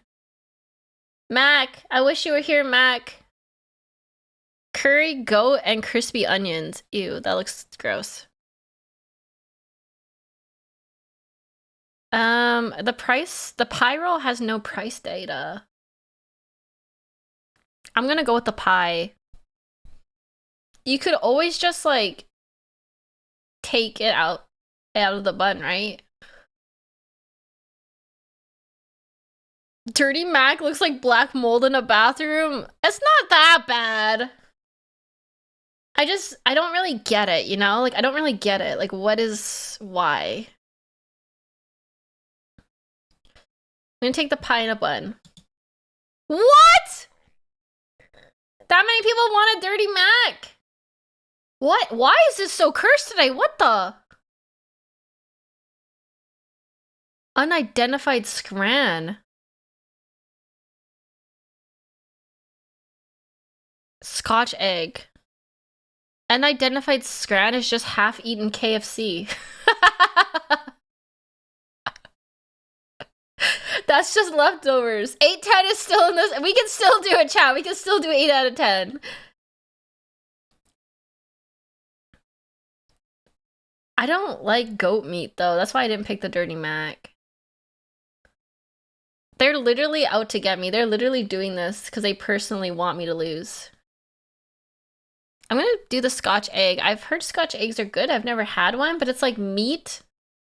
I think it's like deep fried meat with a boiled egg inside. I mean, the left has gravy. It's like chicken bones and gravy and half-eaten fries.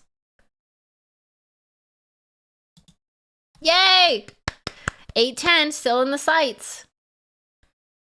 City chicken stack. Okay, that looks decent. Or roasted potatoes and gravy. I love myself a good chicken burger. I have to go with the chicken burger. Scotch egg is a boiled egg wrapped in sausage meat, which is breaded and fried. Oh, that does sound good. Man, England really likes their sausages. Actually, like, Europe just likes sausages, right? Like, sausages are a huge thing in Europe.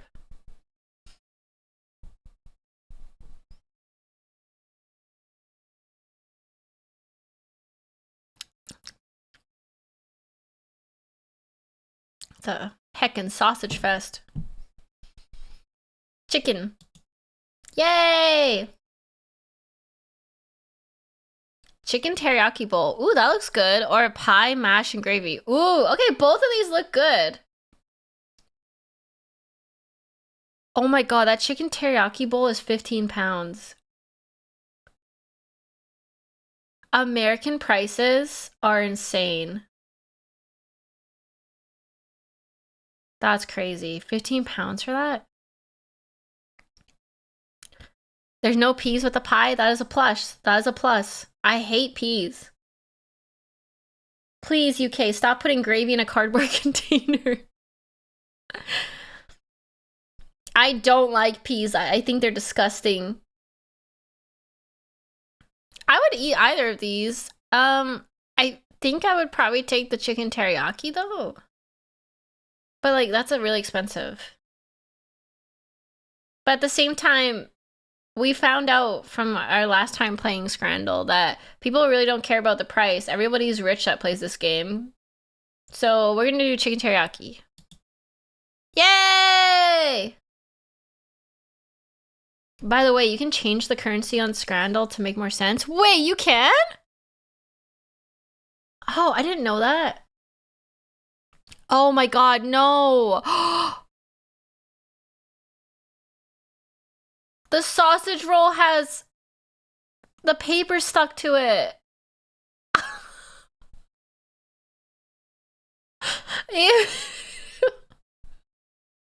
It's burnt and the paper's like melted into it.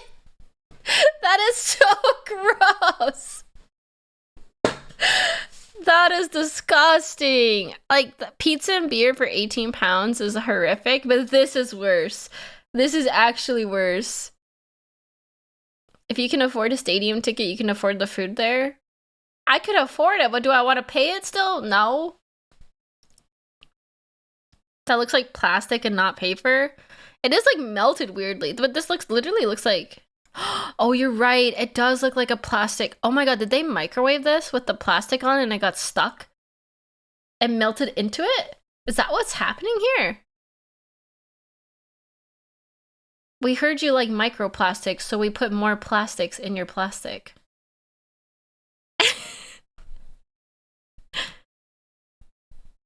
Okay, at least you can drink the beer for the beer and pizza.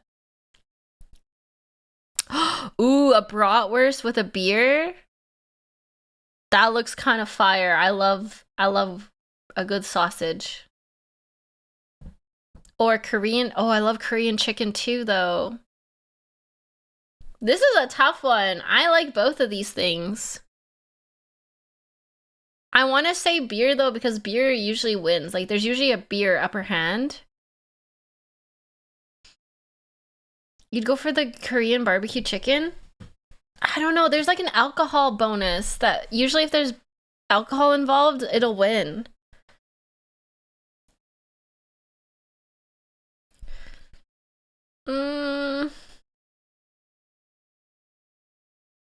I want to pick beer. The spring onions are carrying that picture. Yeah, that's a lot of spring onions. The fries look kind of mid.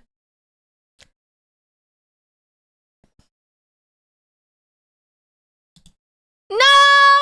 Dang it! No, I was tricked by the beer. I was tricked by the beer. How could this happen to me? Damn it! Washed. It's so over. No! I couldn't stop thinking about the beer and like how nice an ice cold beer tastes on a hot stadium day. The washing machine is on full force. Heck you! To the oubliette with you, Major Sam. To the oubliette. Mods, get that guy. Put him in there. I'd crawl over broken glass for Korean fried chicken most days. I'm only slightly less washed than Stim. I also really love sausage and beer, though. Okay, both of these... I don't even know what the match day pie is, but it kind of looks like it could be good.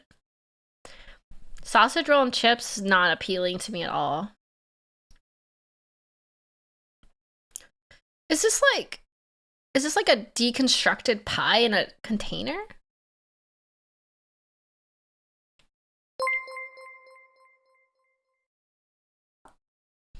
Pie looks fresh out of the oven. The other looks fresh out of the Cairo chamber. Yeah, it kind of looks like a shepherd's pie. We'll go with this one. This could be kind of good. All right, not bad. We got 7 out of 10. Slightly below average, but that's okay. That makes sense for me. I am slightly below average in all aspects of my life. So, you know, pretty on par, pretty on point. Pretty on point. Tropique Zero cheered X100. I was out of town, visiting my friend. Oh lord. He started introducing me to some of the livestock, mentioning how he had named them after streamers, as the unhinged animals they were. What? Just then, I was hit by an unbearable stench. With my eyes watering uncontrollably, I questioned through gritted teeth, what in the hell is that smell? What is going on here? He looked over knowingly and said, Stim, the goat is never washed.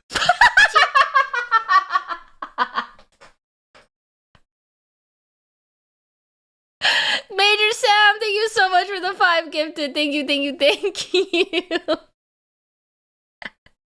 Thank you so much for the 5 gifted subs, Major Sam. If you got a sub, please say thank you in the chat. God damn, that was funny. Oh, the goat. Why the goat? I'm a goat. I'm a stinky, smelly goat. Is that what you're saying?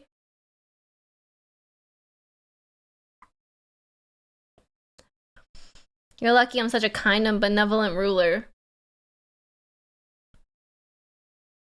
Goat meaning greatest of all time. Bah. Is that what goats sound like? Meh.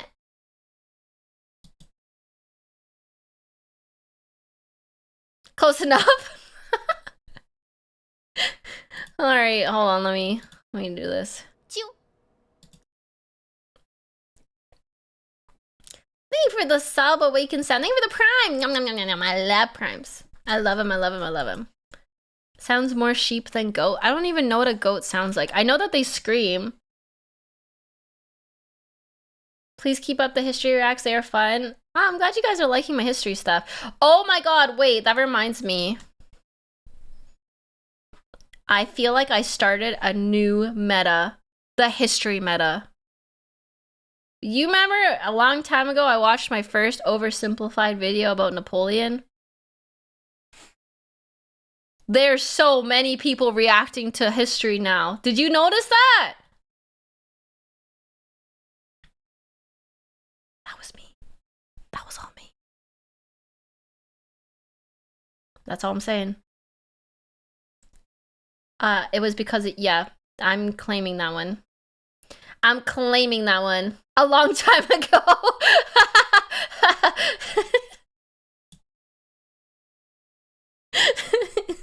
It was like 2 months ago. Napoleon, the American war hero. Yeah, that guy. That one.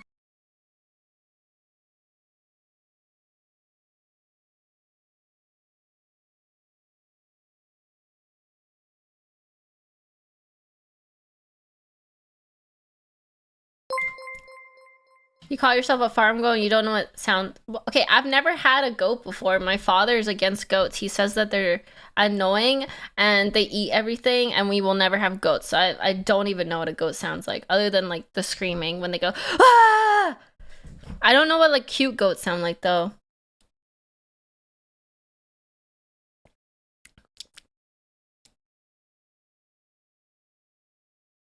I just realized I turned my music off and we're just like staring at each other in awkward silence while I drink my coffee. Am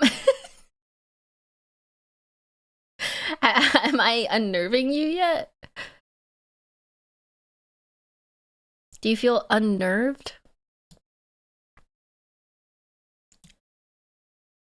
It's only awkward if you make it awkward? True. I'm not making it awkward. Anyways, let me turn my alerts off. Just impact, just impact, just impact, just impact.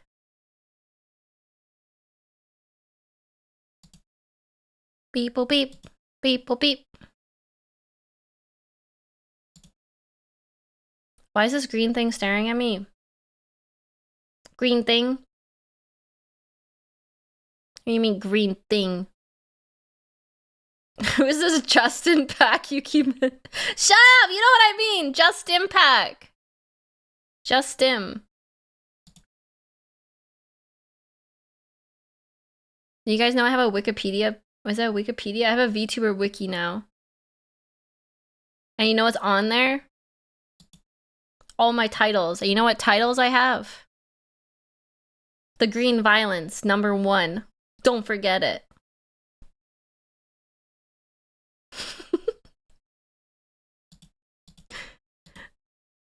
Let me get rid of all these things. Hold on.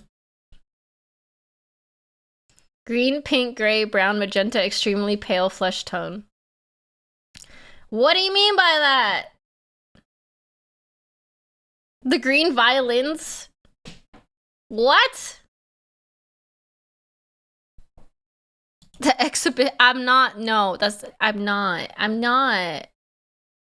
I just went outside without wearing pants one time and suddenly you're an exhibitionist. As if a girl can't go outside to talk to the neighbors with no pants on.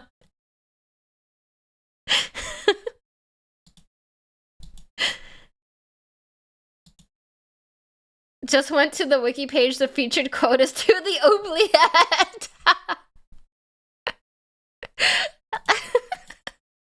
As it should be, as it should be.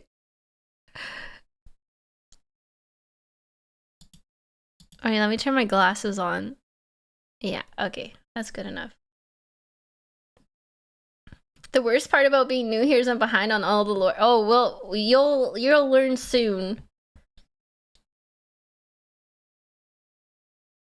Jack Rackham got some good Roman history videos. There's so many good history channels that I need to watch more of. Maybe Ba-da-da-da-da. Okay, are we ready? I think we're ready now. The Oubliettes is gonna be a small city at this rate. I might need a bigger castle. I may need a bigger castle at some point. Where's the... Ba-da-da-da.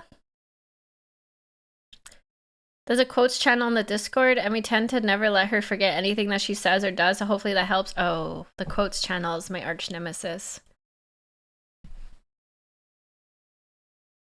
We're watching the Punic Wars by Oversimplify. That's not the name of it. Yeah, it is. Oversimplified. The first Punic War by Oversimplified. I'm very excited. We're going to learn so many things today, chat. Are you ready? Oversimplified. Okay, it's movie time. 3, 2, 1. By NordVPN. Click the link below and get an exclusive deal with a huge discount and a 30-day money-back guarantee. NordVPN. Introducing our new, glorious, breathtaking bucket plushie. Limited quantity. Available now. So along cute. With some Punic War character pins. They have Punic War character pins? That's so cute. Carthaginian soldier and Roman soldier. Buy them, or I'll marry your mother. It's your choice. Oh, Marcellus, you sure have a lot of dignitas. Kiss me. Okay. Oh. Why is this just me in my bedroom? This is Stim. This is literally, we're starting off with just me getting ideas for my fan fictions. Okay. Hey, Dad. Hi, son. Just reading the newspaper. What can I do for you? Well, you know how you always say Rome is the greatest civilization in the world? It bloody well is. Well, I was just wondering, what makes us so great? How did we come to be? Wow. My son. Boy, let me take you on a journey to this side of the room. The story of Rome begins. Warning, tales contained within the slideshow presentation may be partially or entirely mythical. Okay. Begins with these beautiful baby boys going to town on some she-wolf mommy milkers. That's great. Wait, what? Is this Roman mythology? I don't remember learning about this in school, okay? Just like is this the VTuber lore video for Rome? Gross. You're gross! Sorry, son. You're not gross. I love you. They're called Romulus and Remus. Oh, Romulus and Remus. Okay, this is like the gods. And when they grew up, in 753 BC, they founded Rome. But never mind. Just one problem. Not gods. They couldn't agree on which of them should be the king. But they worked it out peacefully, right? Oh, heavens no. Romulus caved Remus's skull in with a shovel. Here's a picture. Our first king committed fratricide? I know. Look at his face. When's the part where we... Oh, look at his face. I was thinking of, when I thought Romulus and Remus, I was thinking of, like, for some reason, like, Artemis and Apollo. I don't know. I got my gods mixed up with my mortal founders. Become the greatest civilization, Dad? Well, you see, at first Rome was full of men. Oh, yeah. I'm talking like a real sausage party. You know what I mean? Yes, sir. So we invited some neighboring cities over for a big feast. And then we literally kidnapped all of their women. Here's a picture. Look at that one. She's like... This is messed up. You're messed up. This is messed up. Sorry. I'll be a better father.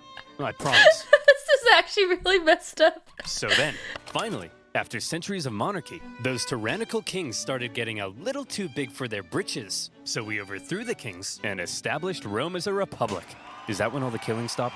Oh, heavens no. That's when the killing surged, baby. We went wild and conquered the Latin League, the Samnites, the Etruscans. Woo! What a rush. Dad, Rome seems pretty barbaric. You're barbaric! Oh, I forgot to tell you about the time a prophet told Saturn his son would one day overthrow him. So Saturn literally ate his own son seconds after he was born. What?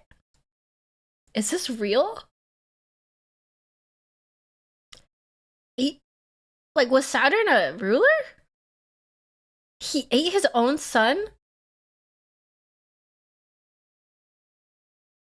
Real mythology? Oh my god. Okay, I can't tell what is mythology and what is real anymore because they kind of blur together. God's doing God stuff. Okay. I don't want to see a picture. Here's a picture. Dad! Look at that! That's messed up, man. Are we really this uncivilized? Hey! If we were so uncivilized, would we use communal toilets where we all fart and poo together in one big stinky, steamy, dirty toilet room? Yeah, Dad. We would! Clean your butt with a sponge, Timulus! But all these guys just used it! What's wrong with your son, bro? I don't want to be Roman! What's wrong with your son, bro? This is so weird! You're weird! Sorry, you're not weird. I'm sure you're probably fine. Ew! Ah! Poop sponges. Okay. Saturn is Cronus and Roman Jupiter is Republic, Zeus. a nation that, since its foundation, had been stabbing necks all the way down the Italian peninsula.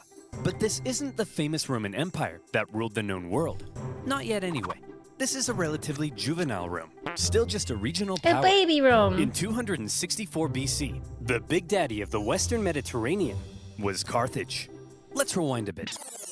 Carthage was founded in 814 BC, when some Phoenicians in Tyre had a mega surplus of goods and decided to export those goods across the Mediterranean. They became the dominant trading power in the region, and to support their growing trade network, the Phoenicians established a number of colonies, one of which was Carthage.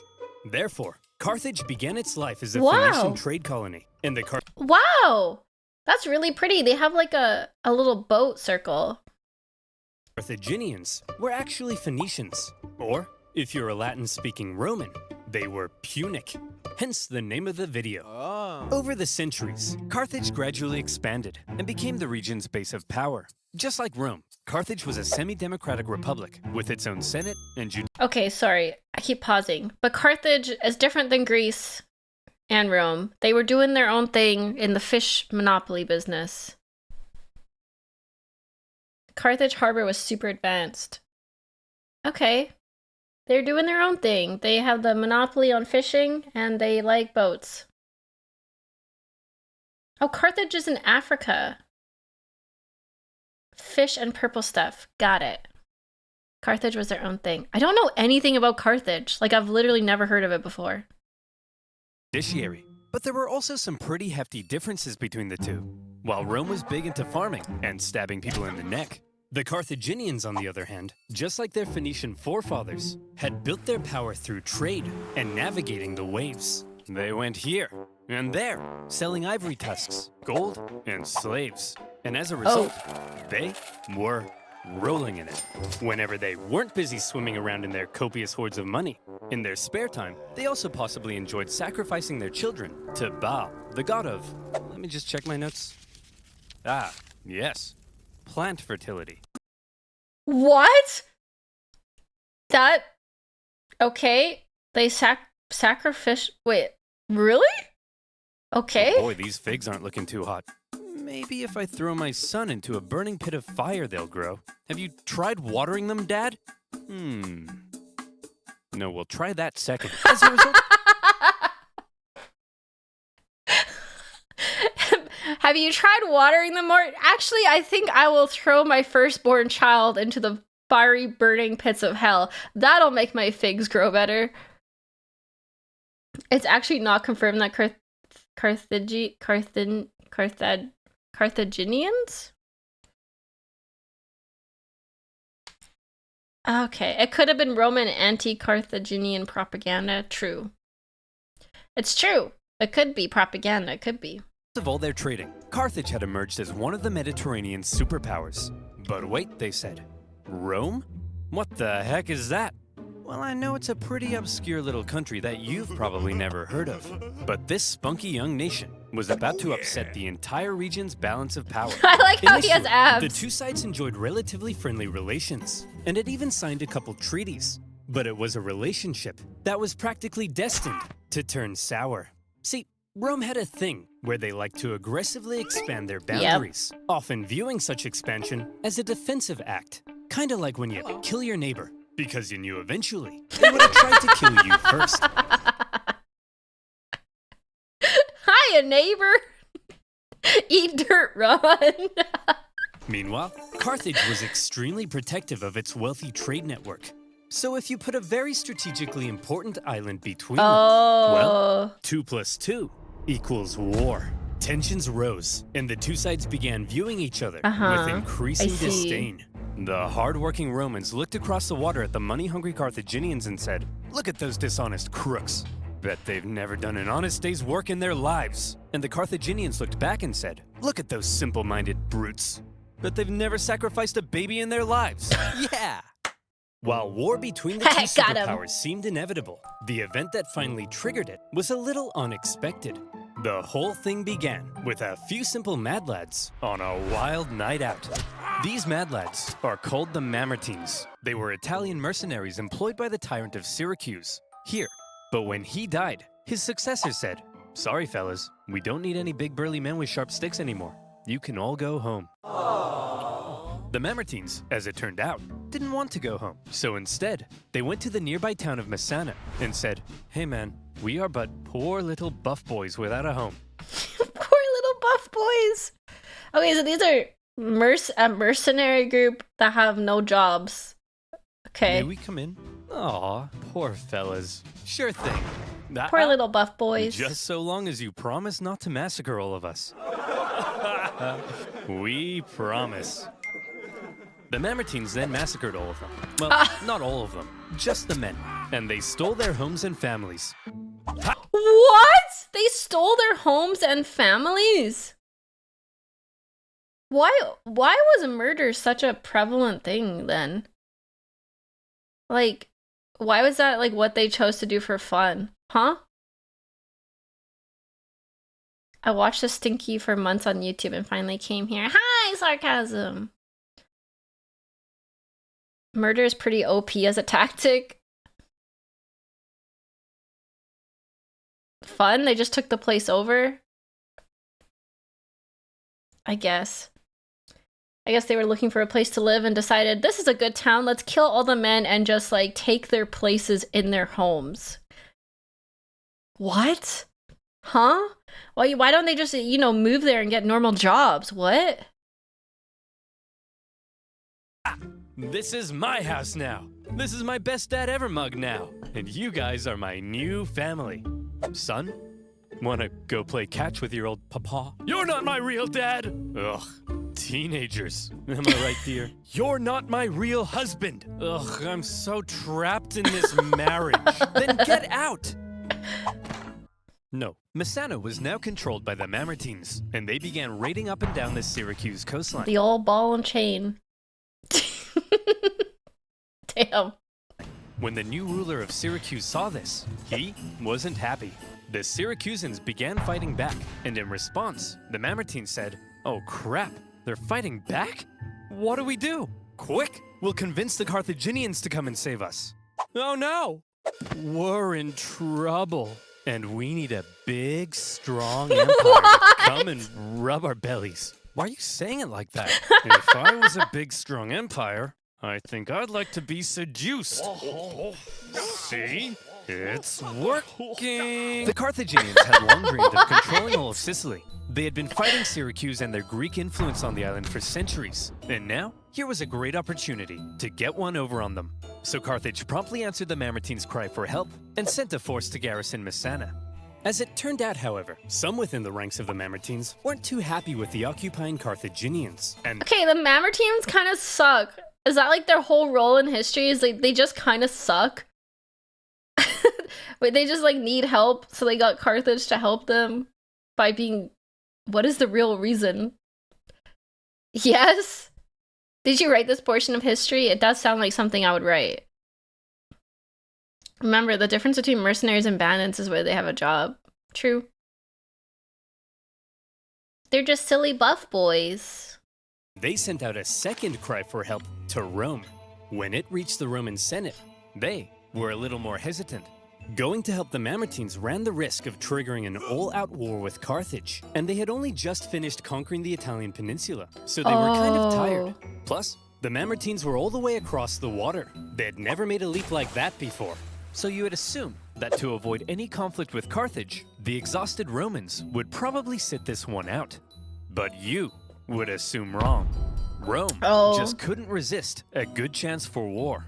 Oh my Why? gosh. Well, there's something you gotta understand about Rome. See, as a republic, they were hell-bent on preventing any one man from ever gaining too much power. And so rather than having one leader, Rome had two, called consuls, who shared power. These consuls could also only serve for 1 year at a time before new consuls were elected. These measures to limit the powers of They had 2 rulers? Oh. Okay. the consuls were noble, but had an interesting side effect. The consuls knew they had just 1 year to try and gain as much glory and prestige as possible, something that was very important in Roman society.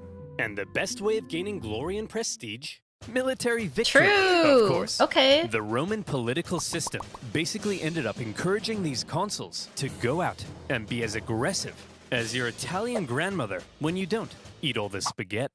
And so the glory-seeking consuls convinced the people to vote in favor of going to Messana. Wow. Why did they only have a year? The consuls only elected for a year?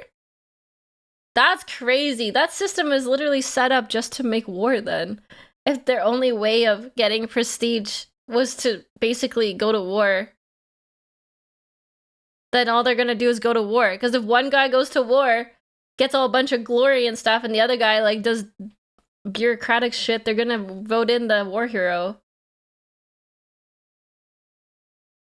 Romans loved war. Huh. Interesting. I did not know this. And in they went. Upon the arrival of the Romans, the Carthaginians in the city, amongst the confusion, were forced to leave. Now, in contrast to Roman aggression, the Carthaginian military had a slightly different philosophy. All right, kids, listen up. If you want to grow up to be Carthaginian military leaders, there's a few things you have to understand. If you fail to succeed on the battlefield, that's a crucifixion. Showing cowardice, that's a crucifixion. Hello, sir. What are you doing here? Aren't you meant to be in Messana? Yeah, but the Romans showed up. So you just left? Sure did. Oh, you better believe that's a crucifixion. The Roman consuls were awarded for victory, and therefore tended to be aggressive go-getters. By contrast, the Carthaginian generals were brutally punished for failure, and so they tended to be more cautious and restrained.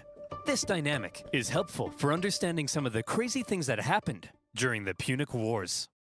So, So the Punic War is Rome versus Carthage? The whole time fighting over an island or something? The consuls were head of state and military leaders. I wouldn't call them rulers. The Senate was the ultimate power. Oh, okay. Romans have crossed over to Messana, and now there was some red on the island. Hit that panic button. This turn of events was unacceptable to both Carthage and Syracuse, so the traditional enemies teamed up to kick the Romans off their island. They surrounded the city and said, "Hey, you jerks! This isn't your island! Come out of there at once!" "Okay, we're coming!" See, Phil, you just gotta speak with authority. That's what being an alpha male's all about. Hey, man. Oh, you brought your weapons and armor? No, I didn't mean... Oh, crap. Out the Roman legions Alpha came male. to engage the Carthaginians in battle, and they sent them packing. With the Battle of Messana, whether intended or not, by going to help the Mamertines, the two sides had just slipped into an all-out war. With the initial Roman victory, towns across Sicily, including Syracuse, began switching allegiance because being a Ooh. winner is more fun. But the Carthaginians weren't about to just give up that easily. Wait, what happened to the Mamertines that created all this? That's crazy. This happened because of the Mamertines basically being like pitting them against each other. Oh, they died. What? Who knows? Their role is over. They fucked off. They're like, well, they went off and I'm just a boy. Mission accomplished. Started a war. Let's go. In 262 BC, they began building up their forces at Agrigentum. So the Romans, being aggressive go-getters, aggressively go-got them. The Romans immediately laid siege, hoping to starve out the Carthaginian garrison. However, because this was the first time Rome had been fighting outside the Italian peninsula, across the water, they struggled to supply their forces. And before long, the Romans were as starving as the Carthaginians they were besieging. They had to forage for food, leaving them open to ambush. And when Carthaginian reinforcements arrived, creating a double siege, things got really bad. A double siege? That looks crazy. They're not winning the war, the siege war. Stem, please feed us. Thank you, Sheikah, for the 5 watch streak. Hey, I heard you like sieges, so I put a siege in your siege. Everybody starved each other for months until nobody could take it anymore, and they all finally came out for battle, which Rome won. Here's the report from the recent siege at Agrigentum, sir. We killed 30,000 while only suffering 7,000 losses? That's amazing! We're the best! Yes, sir. Whoops, those are the wrong way around. Oh. What? We lost 30,000? We're the worst! But we won, right? Yes, sir. But we also got our asses kicked. Yes, sir. Oh my So are we god. the best or the worst? Yes, sir. Yes. The Romans won at Agrigentum because Yes. they were aggressive go-getters, and they now began eyeing up the possibility of conquering the entire island. But they also suffered very heavy losses, and it was clear they couldn't sustain a campaign if they couldn't supply their troops. Pyrrhic victory as far as the eye can see. I'm so total war brained that I'm just imagining this battle in the campaign. I'm imagining sieging and having extreme losses, but still barely winning with a Pyrrhic victory. It's so bad. It's so bad. I can't turn my brain off. Here's the issue. Sicily was an island. Islands are surrounded by water. A strong navy would be I'm so vital proud for of her. supplying troops and winning the war. Here was Carthage's navy, and here was Rome's. I think you can see the problem. Historians debate just how much naval experience Rome had at this point. Presumably, they must have had something to defend their shoreline. But whatever it was, it would have paled in comparison to the Carthaginian juggernaut. And so Rome Ooh. had to figure out exactly what to do about all this water. Come on, men. We're not gonna let some pansy candy-ass water get in the way of our glorious victory against Carthage. Charge! Tell my kids I love them. We're gonna need a bigger boat. What's a boat? Oh If the no. Romans want Oh no. Okay. I guess because Carthage has been trading at sea for so long, they definitely have the advantage there. Rome never had to get off Italy. The boot? Italy? The boot? to win this war and obtain Sicily, there was only one thing for them to do. I guess we're just gonna have to go ahead and build ourselves a war fleet, aren't we? From scratch? From scratch. But we don't even know how. Never mind how to fight with one. Don't worry, Hank. We're up to the challenge. Come on, guys. We're Romans, and Romans aren't afraid of anything.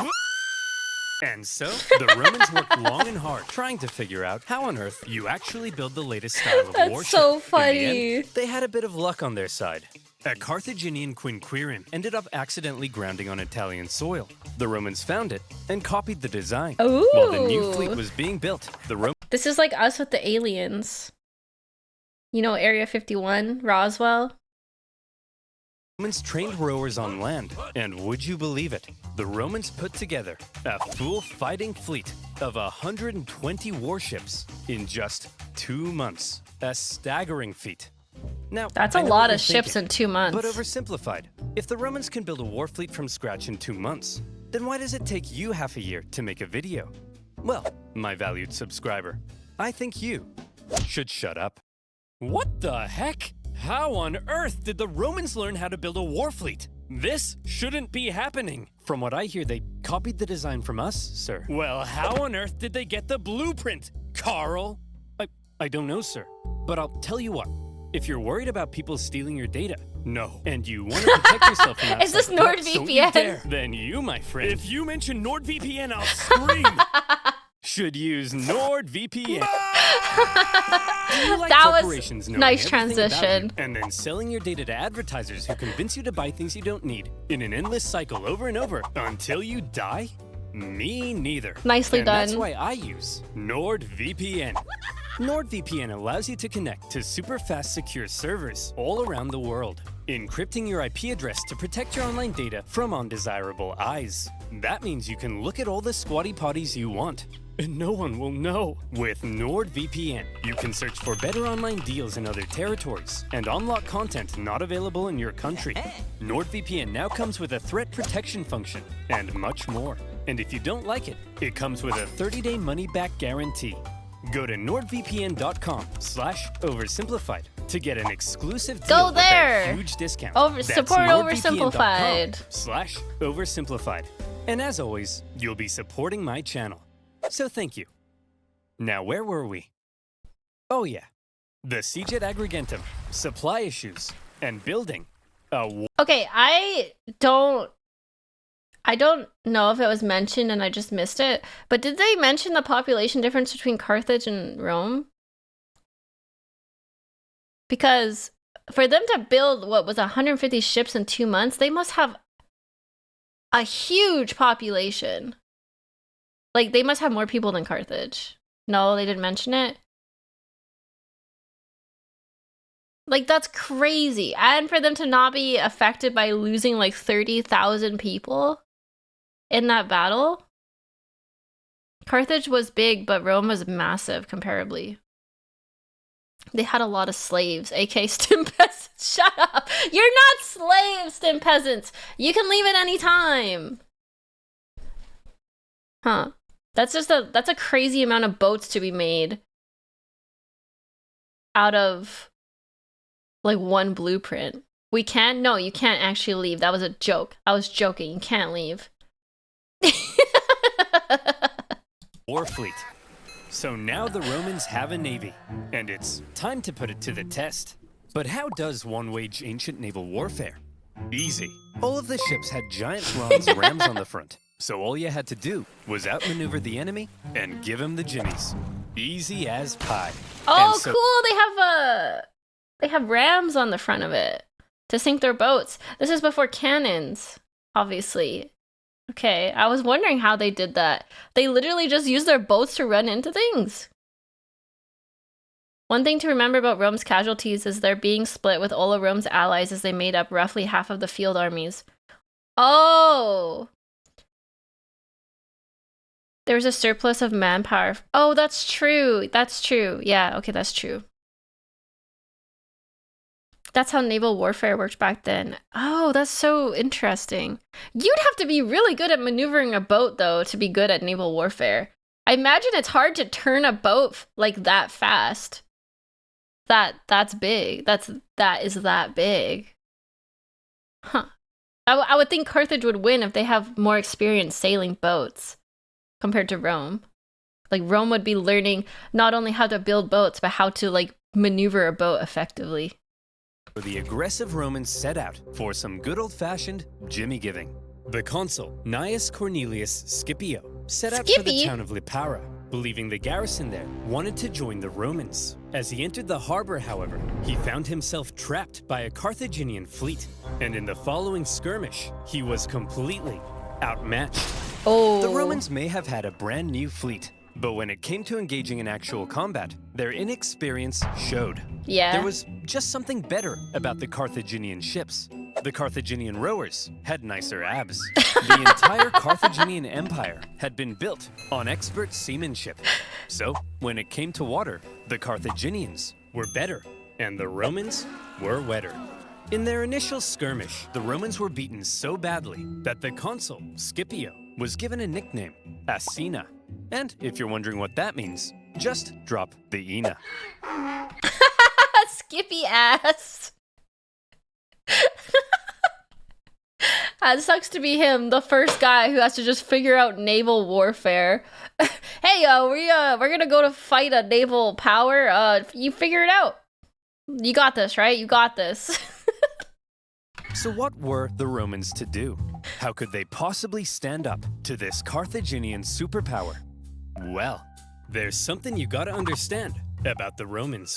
Back when they found that Carthaginian ship and copied its design, Right. that wasn't a one-off thing. Copying their enemies was as Roman as punishing murderers by sewing them into a leather pouch with a monkey, snake, and rooster, and then throwing them into a river, which is a thing they did. Wait, what was I talking about? Wait, that was a real thing they did? What the heck? That's so specific, okay? What? Oh yeah, copying their enemies. Many of the most famous Roman inventions were actually borrowed. Aqueducts, chariot racing, their gods. Even in warfare, the Romans would get pierced by a Sabine javelin, and they'd be like, wow. They'd get hacked to bits by an Iberian sword, and they'd be like, wow. And they'd copy the designs for themselves. However, they wouldn't just copy it. They would advance it, finding ways to adapt it as perfectly as possible. And in the case of naval warfare, That makes sense. Like, why wouldn't you do that? That is so smart. Just take something of someone else's and improve it. I guess that's why they got to be where they were I get you can't really say being inventive, but like, I mean, perfecting stolen designs. Yeah, basically. the Romans realized It is kind of inventive, though. It is. Just to have the idea of taking something and making it better is kind of requires open-minded thinking. Very progressive. That's the word. Yeah. if they wanted to beat the Carthaginians at their own game, they would have to adapt. The Romans excelled at combat on land, not on water. But what if, they said, But we what could if? somehow turn a sea battle into a land battle? Sounds crazy, right? Well, they made a couple of tweaks to their warship, and look, here they come again. They must love getting their asses kicked. Sir, what's that toll thing sticking out of their ships? What? Oh my god. They really are idiots. Look at that thing. That'll make them blow over. Oh my god. Wait, that's actually really smart. They're gonna do that so they can board their ship? I mean, look at... Or what is, let's see. Bob! Bob! Get your camera out! Take a picture of it!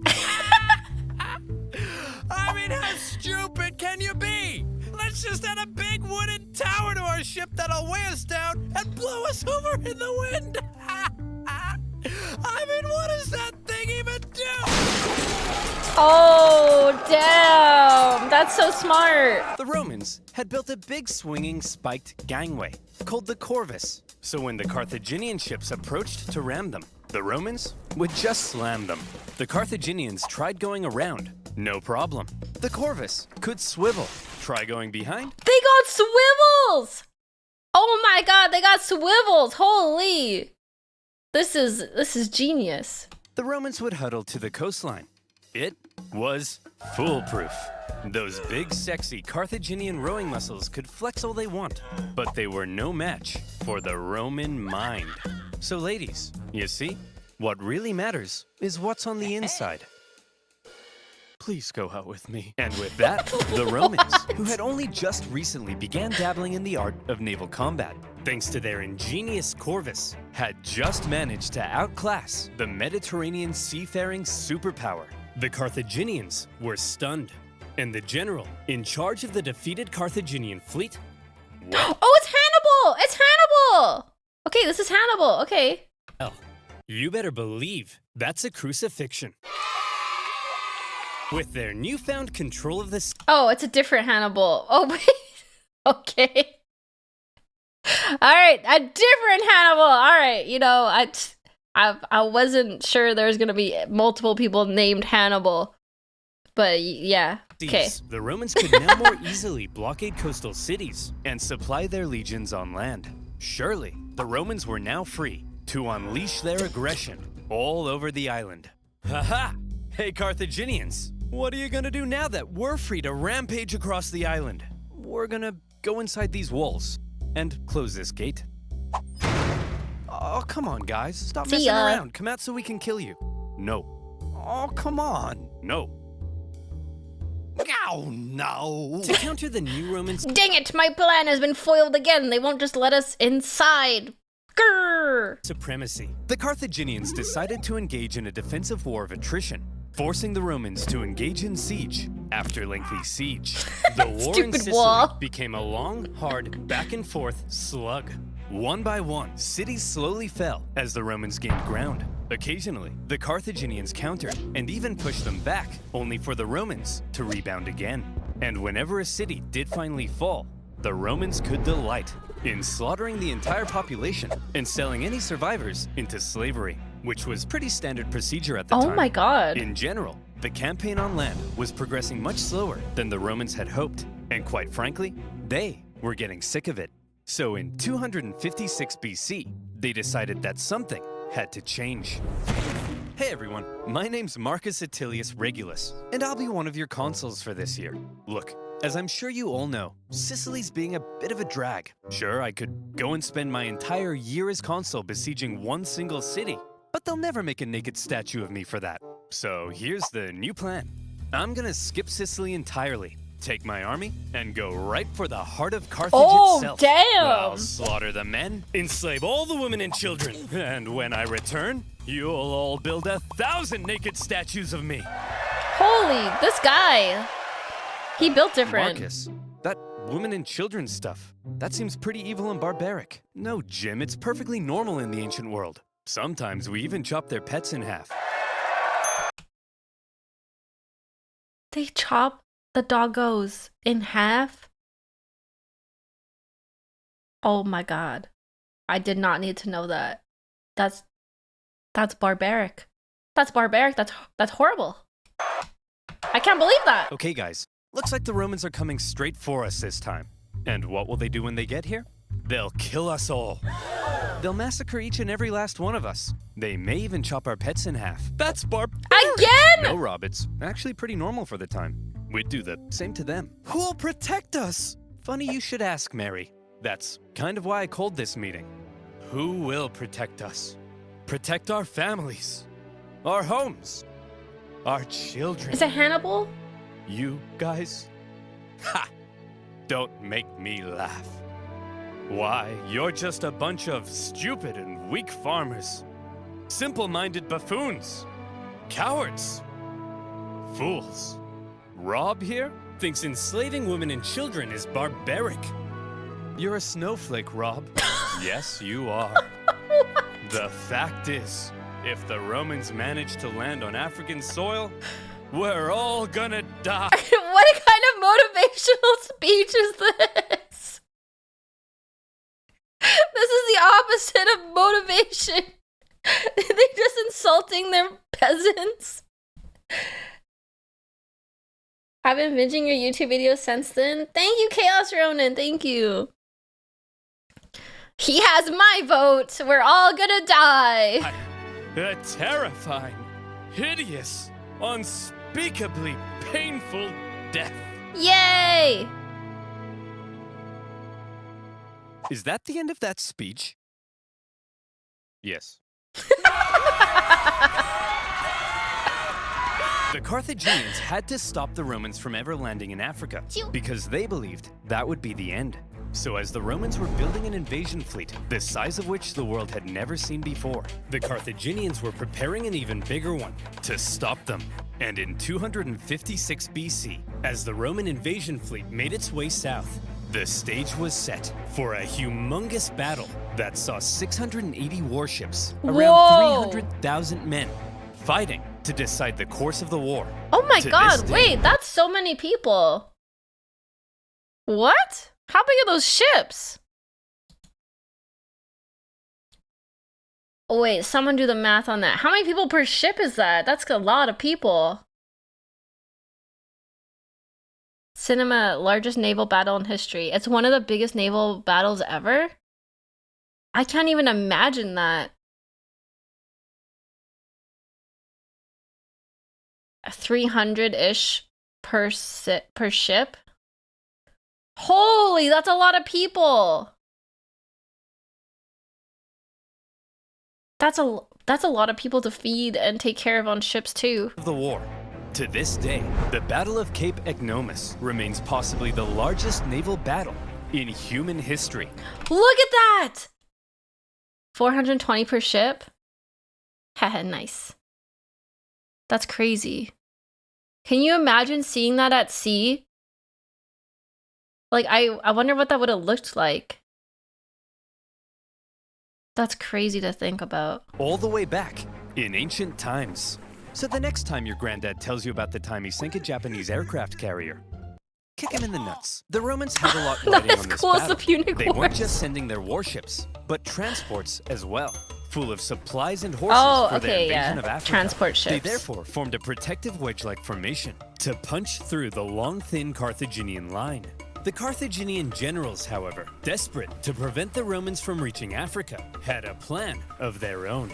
As the Roman fleet approached, the Carthaginian center feigned a retreat, luring the Romans in so their outstretched flanks could envelop them and get around the Roman corvus. A clever plan, but with such Wait, that's actually so smart. Holy shit, I'm gonna take that and use that in Total War. That's really smart.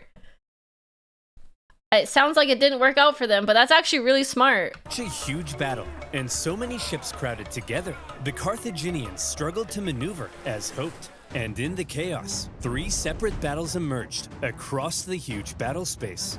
With the number of ships limiting their ability to maneuver, the Carthaginians became sitting ducks, and all the Romans had to do was start swinging. The Roman center came out on top, and were then able to turn around and rescue their pinned down flanks. Wow, okay. The Battle of Cape Egnomus was a Roman victory. 30 to 40,000 killed, 94 ships lost. Only 10,000 killed, 24 ships lost. Wow. That's a cauldron strat? Is that what that's called? That is a 30 to 40,000 killed. Wow. And Rome took 64 of the Carthaginian ships.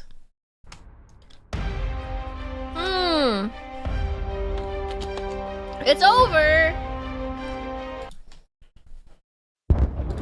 Okay, I'm invested now. I want to watch the next one. I'm invested now. I want to watch the next one. Okay, that's... Okay, I don't know what it is about history, but it makes me really like boats. We need more. I really like boats ever since watching history videos. The naval strategies are like insane. I think that's so cool because we watched the videos from about Admiral Yi before, and it like really made me like boats. Navy is yeah, the Navy is cool. Boats are cool. Naval stuff is awesome. I didn't know anything about naval stuff before watching history videos. Sim turning into a man getting obsessed with Rome. Hey, I can like history. I'm just the girl that likes history. World War II naval battles are awesome as well. You know, I don't actually know anything about the naval side of World War II. Yi and his turtle boats. Yeah, the turtle boats were really cool. I was thinking there's that comment about how it's crazy to think we haven't had like that scale of a naval battle since then, really. And that makes me think we probably don't really see this kind of warfare anymore because our technology is so advanced, right? It's to make a Warhammer reference, it's like the Militarum versus the Space Marines. We don't really need it's not really a numbers game anymore. It's more of a we have advanced tech to like take place of like overwhelming numbers.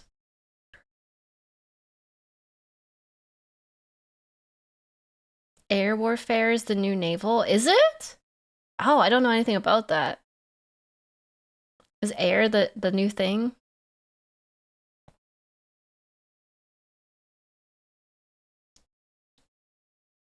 Cannons don't have the reach of other tech, so battleships are outdated. Distance is key for most stuff now. Unmanned air warfare is the new name. Oh, unmanned air warfare? Like drones and stuff. Hi, Stim. Back for real this time. Hi, Mac. Learning about the Punic Wars. It's been great. Also, battleships got made obsolete by the aircraft carrier and modern missiles. Wait, how do we just not do Navy stuff anymore? Or is it all like submarine stuff? I don't understand. Is it just not really much of a thing anymore? We do? It's just like a bit outdated. Mostly aircraft carriers.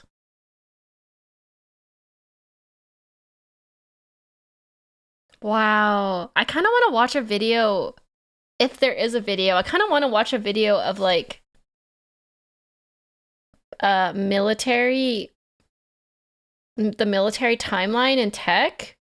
I think that would be interesting to see like where it started and where it is now.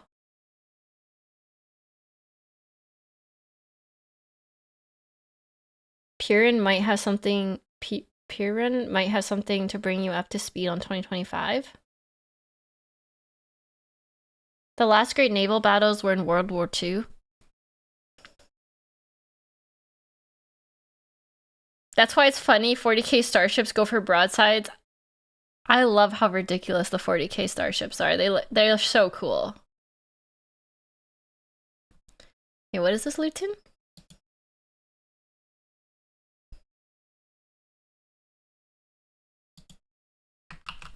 Let me look at this quickly. Oh, it's a Carthage thing. Carthage built one of the most advanced ports of the ancient world. Hidden behind... Oh, this is that like... Oh, this is a port. I was wondering what the circular boat system was. Okay. Behind high walls, it was divided into two sections. A rectangular commercial harbour... Oh, that is so smart. Okay. Connected to the sea by a 20-meter wide channel that could be closed with iron chains. It featured warehouses and docks for fast loading and unloading. Deeper within stood a circular military harbour, a masterpiece of naval engineering. Along its perimeter were 140 berths. Inside, 30 more docks were arranged around a central island. In total, the harbour could shelter 220 warships. What? Oh my god, 220 warships in there. That's crazy. The most powerful of their time. It was a closed system, a hidden machine where every ship was built, repaired, and prepared for dominance. At the center stood the Admiralty, a raised command post. From there, the naval chief could oversee the entire harbor and watch the sea beyond the walls. The layout wasn't just efficient, it was strategic. What remains today is just the outline.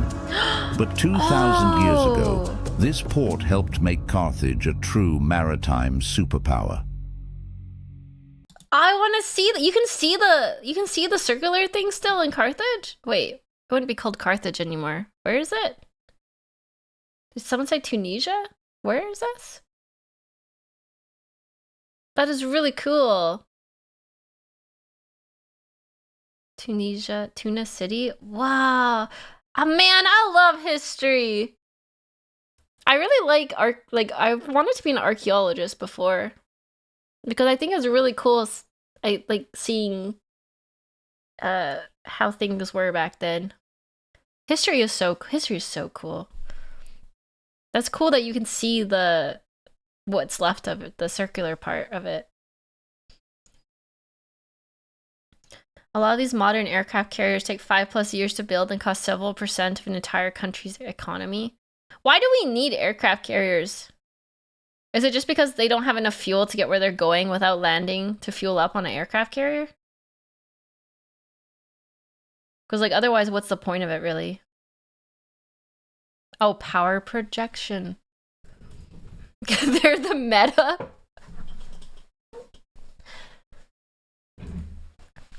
I see. It's a moving airbase. That way you can fight anywhere.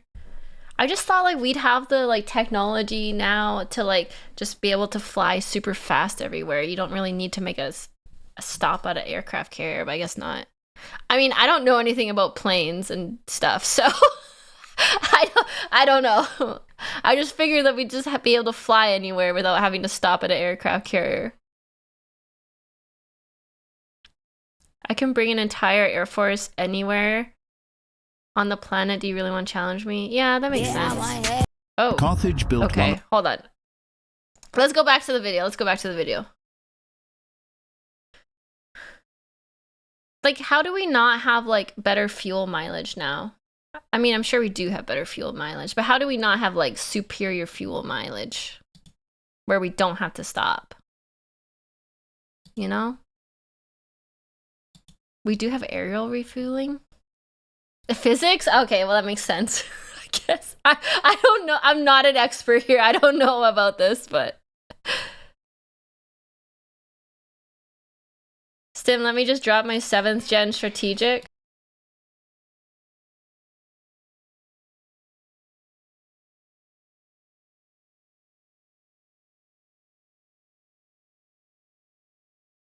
At some point, you just stop using fuel and turn to nuclear energy, which we haven't done yet. Man, I don't know anything about this. It's kind of interesting, though. After the gigantic battle at Cape Ecnomus, the Romans were now free to land on African soil. And so, they did.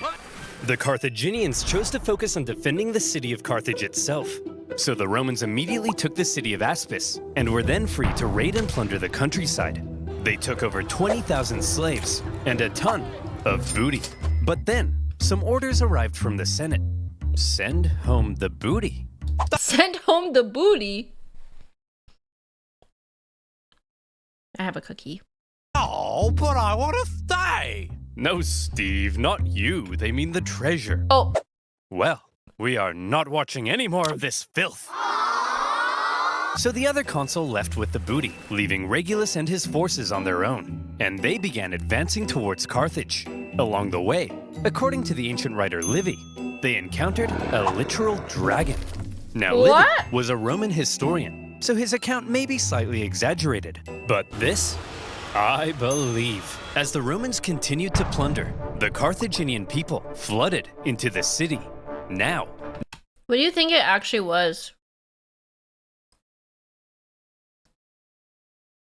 Do you think it was a dragon? A crocodile? Oh, I guess. Do you think it was a giant crocodile they call a dragon? I mean, that makes sense. It was me, haha. Just kidding. It was you. It was me time traveling to the Punic Wars, but they would never defeat me. not only was it That in a makes major sense. panic, but it was so crowded, the people began to starve. Don't panic, everyone! Look, I know you're all starving, but I still have food. For me. So, you know, it's not all bad. Whoa! You're wasting your tomatoes! Literally, why does Carthage seem to have like the worst rulers? I don't know if this is Roman propaganda, but their rulers basically just like, everything sucks, we're all gonna die. I know you're starving, but I mean, I have food. Good luck. Good luck, peasants. Good luck. I can hear that speech in Stim's voice. It's because they were a rich oligarchy.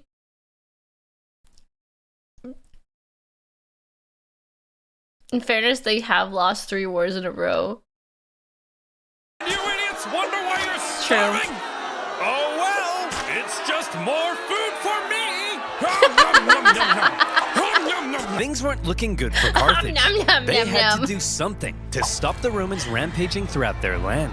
So they decided, finally, it was time to put an end to it.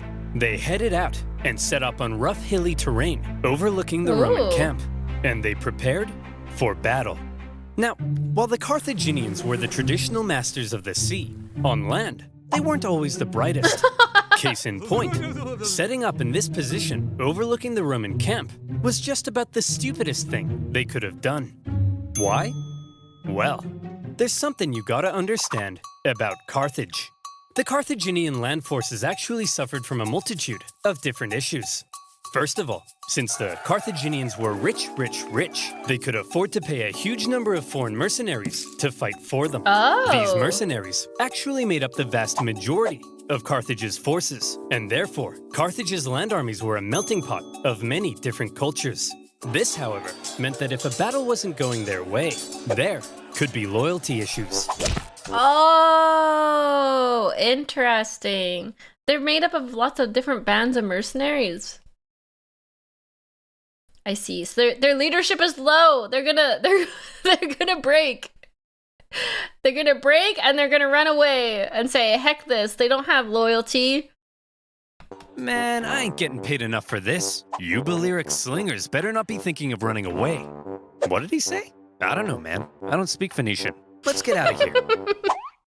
Clearly, there were also language issues. The military generals tended to be Carthaginian, but they made a lot of strange decisions. For example, one of the most feared assets of the Carthaginian army were the war elephants. To a Roman soldier who had never even seen an elephant before, this was like fist fighting, a literal monster. Yet the I guess if you've never seen an elephant before, that would be like seeing a literal, like, mythical monster. That is terrifying.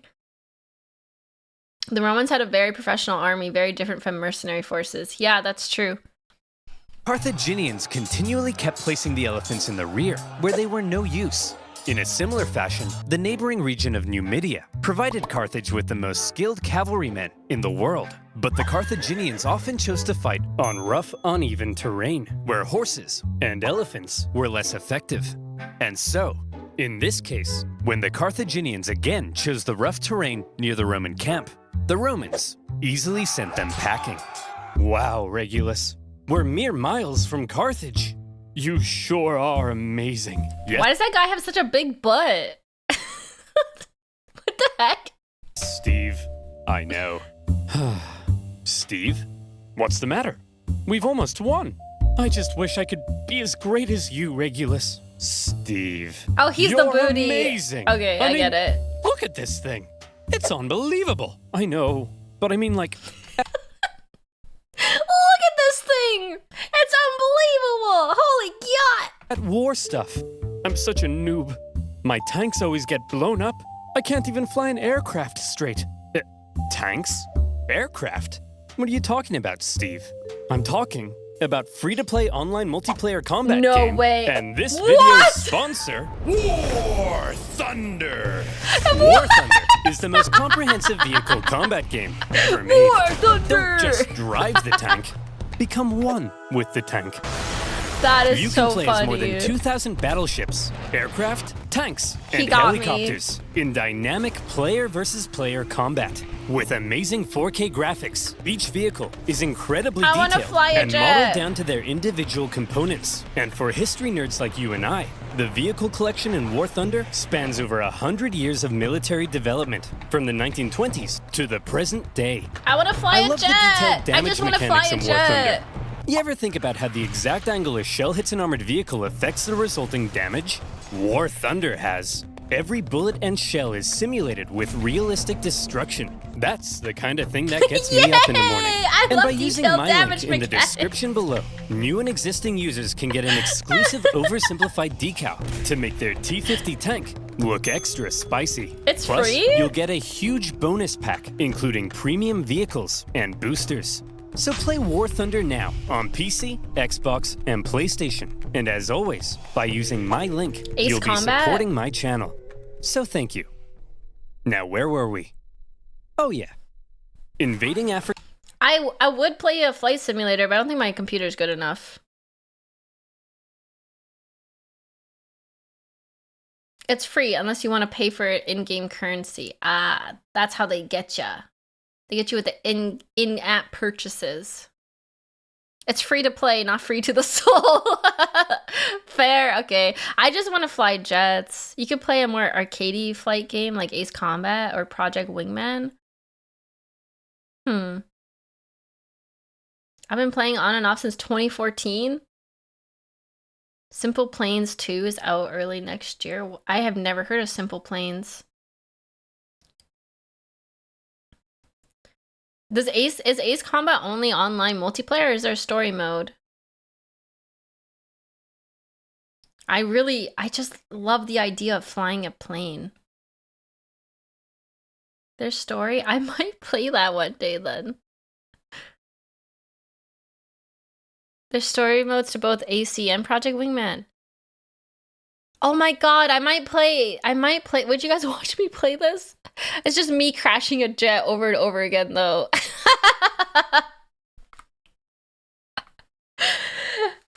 It's just me nosediving over and over again until I rage quit. Probably. I bet it's one of those things that looks easy, but it's extremely hard to do. Fighter pilot stim is gonna be sick. Alright, back to the video. Getting some booty and sending the Carthaginians packing. Everything was looking up for Regulus. A Roman victory seemed like it was only a matter of time. But then, Regulus realized something. Oh. He had been consul for almost a year, and his term was coming to an end. He knew that if his successor took over and he finished the job, then he would get the naked statues, not Regulus. And there was no way Regulus was going to allow that. So he jumped the gun.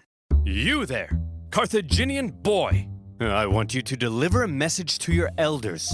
I, Marcus Attilius Regulus, demand the total and unconditional surrender of Carthage. Unconditional surrender? Jeez, at least lay siege and starve us all to death first. Just deliver the message, you punk! He demands your total. Yeah, punk! Did he actually just, like, tell a random kid to tell their leader to surrender? I wonder how, like, accurate that is, because that's really funny if that's what happened. Total surrender. What? Jeez, at least lay siege and starve us all to death first. Hey, that's what I said. Well, boys, this Roman thinks we're out. But we're not out, are we, boys? No! We'll do what we always do in times like this. Hire somebody else to solve our problems for us. Darren, bring in the Spartan. Oh! Wait, what? Regulus's overly harsh demands had the unintended effect of reinvigorating Carthaginian resolve. They brought in a mercenary from the famed land of Sparta named Xanthippus to help dig them out of this situation. Wait, like the 300 Spartans. They hired the Spartans? Okay. And we all know what Spartans are like. Xanthippus showed up and immediately took charge. He had a look around and said, "You idiots." Oh wait, they just hired one. Oh wait, they just hired one guy. Look at Stim knowing history. I know some movies. I remember that movie for the historically accurate abs. Put the elephants in front of the army so they can smash into the Romans and stop fighting on rough, uneven terrain. Find a big flat field so your superior cavalry can do their job. And what's this I hear about you giving a speech telling everyone they're gonna die? Hey, I was just telling the people the truth. You're a politician. Lie to the people. That's how you do it. Xanthippus led out the newly reformed Carthaginian army to meet Regulus in the Battle of the Bagridas River. The elephants, now in the front, smashed into the Roman lines, causing disarray. The cavalry, with total freedom of movement, outflanked the Roman infantry. Thanks to this impressive Spartan, the battle was a total Carthaginian victory. Wow. And Xanthippus. That is crazy when you think about it. Like, when you think about how one person can have such an effect on the outcome of battle. Because, like, we learned about Napoleon, and we learned about Admiral Yi, and how, like, good leader, like, I know it seems, like, stupid to even say, but good leadership can change everything. Generals are something else. Like, good war generals, like, are something else.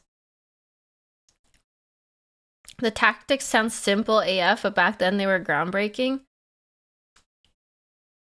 Yeah, I guess. Putting elephants at the front would make sense. Like, why would you put the elephants in the back?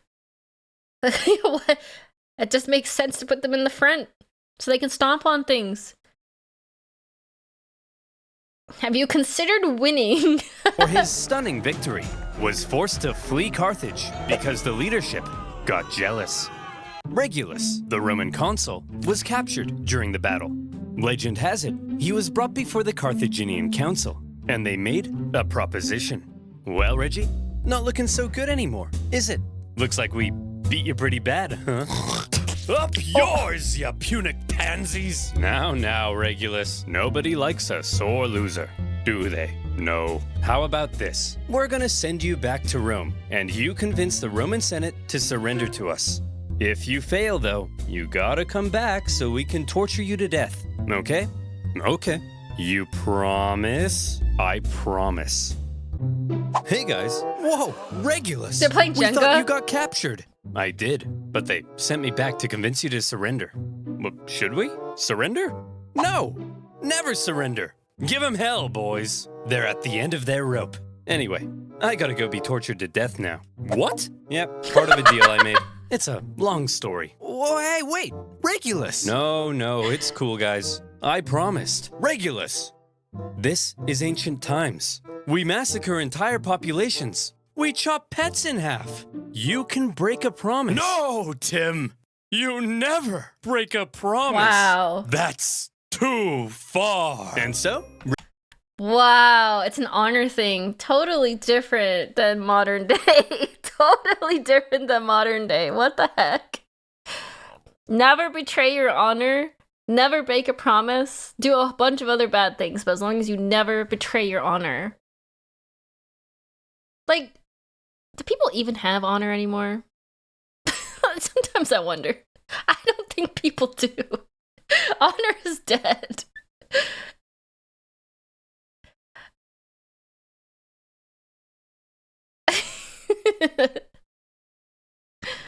That's just such a wild it's just such a wild concept to just follow through with that for honor.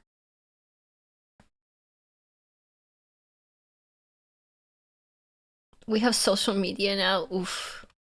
Regulus went back to Carthage and was tortured to death. And for keeping his promise, he was immortalized as the leading symbol of Roman virtue. Wow. Meanwhile, after their defeat in Africa, the remaining Roman survivors. That's it. That's the end of his story. And he was tortured to death, and now he's a statue. Wow. Still in Africa? We're still in Africa, and they needed to be rescued. So the Romans sent their fleet to pick him up and bring him home. They successfully fended off a Carthaginian fleet, grabbed the survivors, and made their way to Sicily. A great success. But then, things took a turn for the worse. Uh-oh. Sir? A storm! That cloud looks kind of angry. Fear not, coward. If we Romans can build a war fleet from scratch and defeat the Carthaginian Empire at their own game, why, then even Mother Nature herself will crumble. Nope, not how it works. Mother Nature, she's scary. She'll fuck you up. You can't beat the sea. For us. I laugh in the face of Mother Nature. Ha ha! See? Come on, guys. Laugh at Mother Nature with me. Ha ha!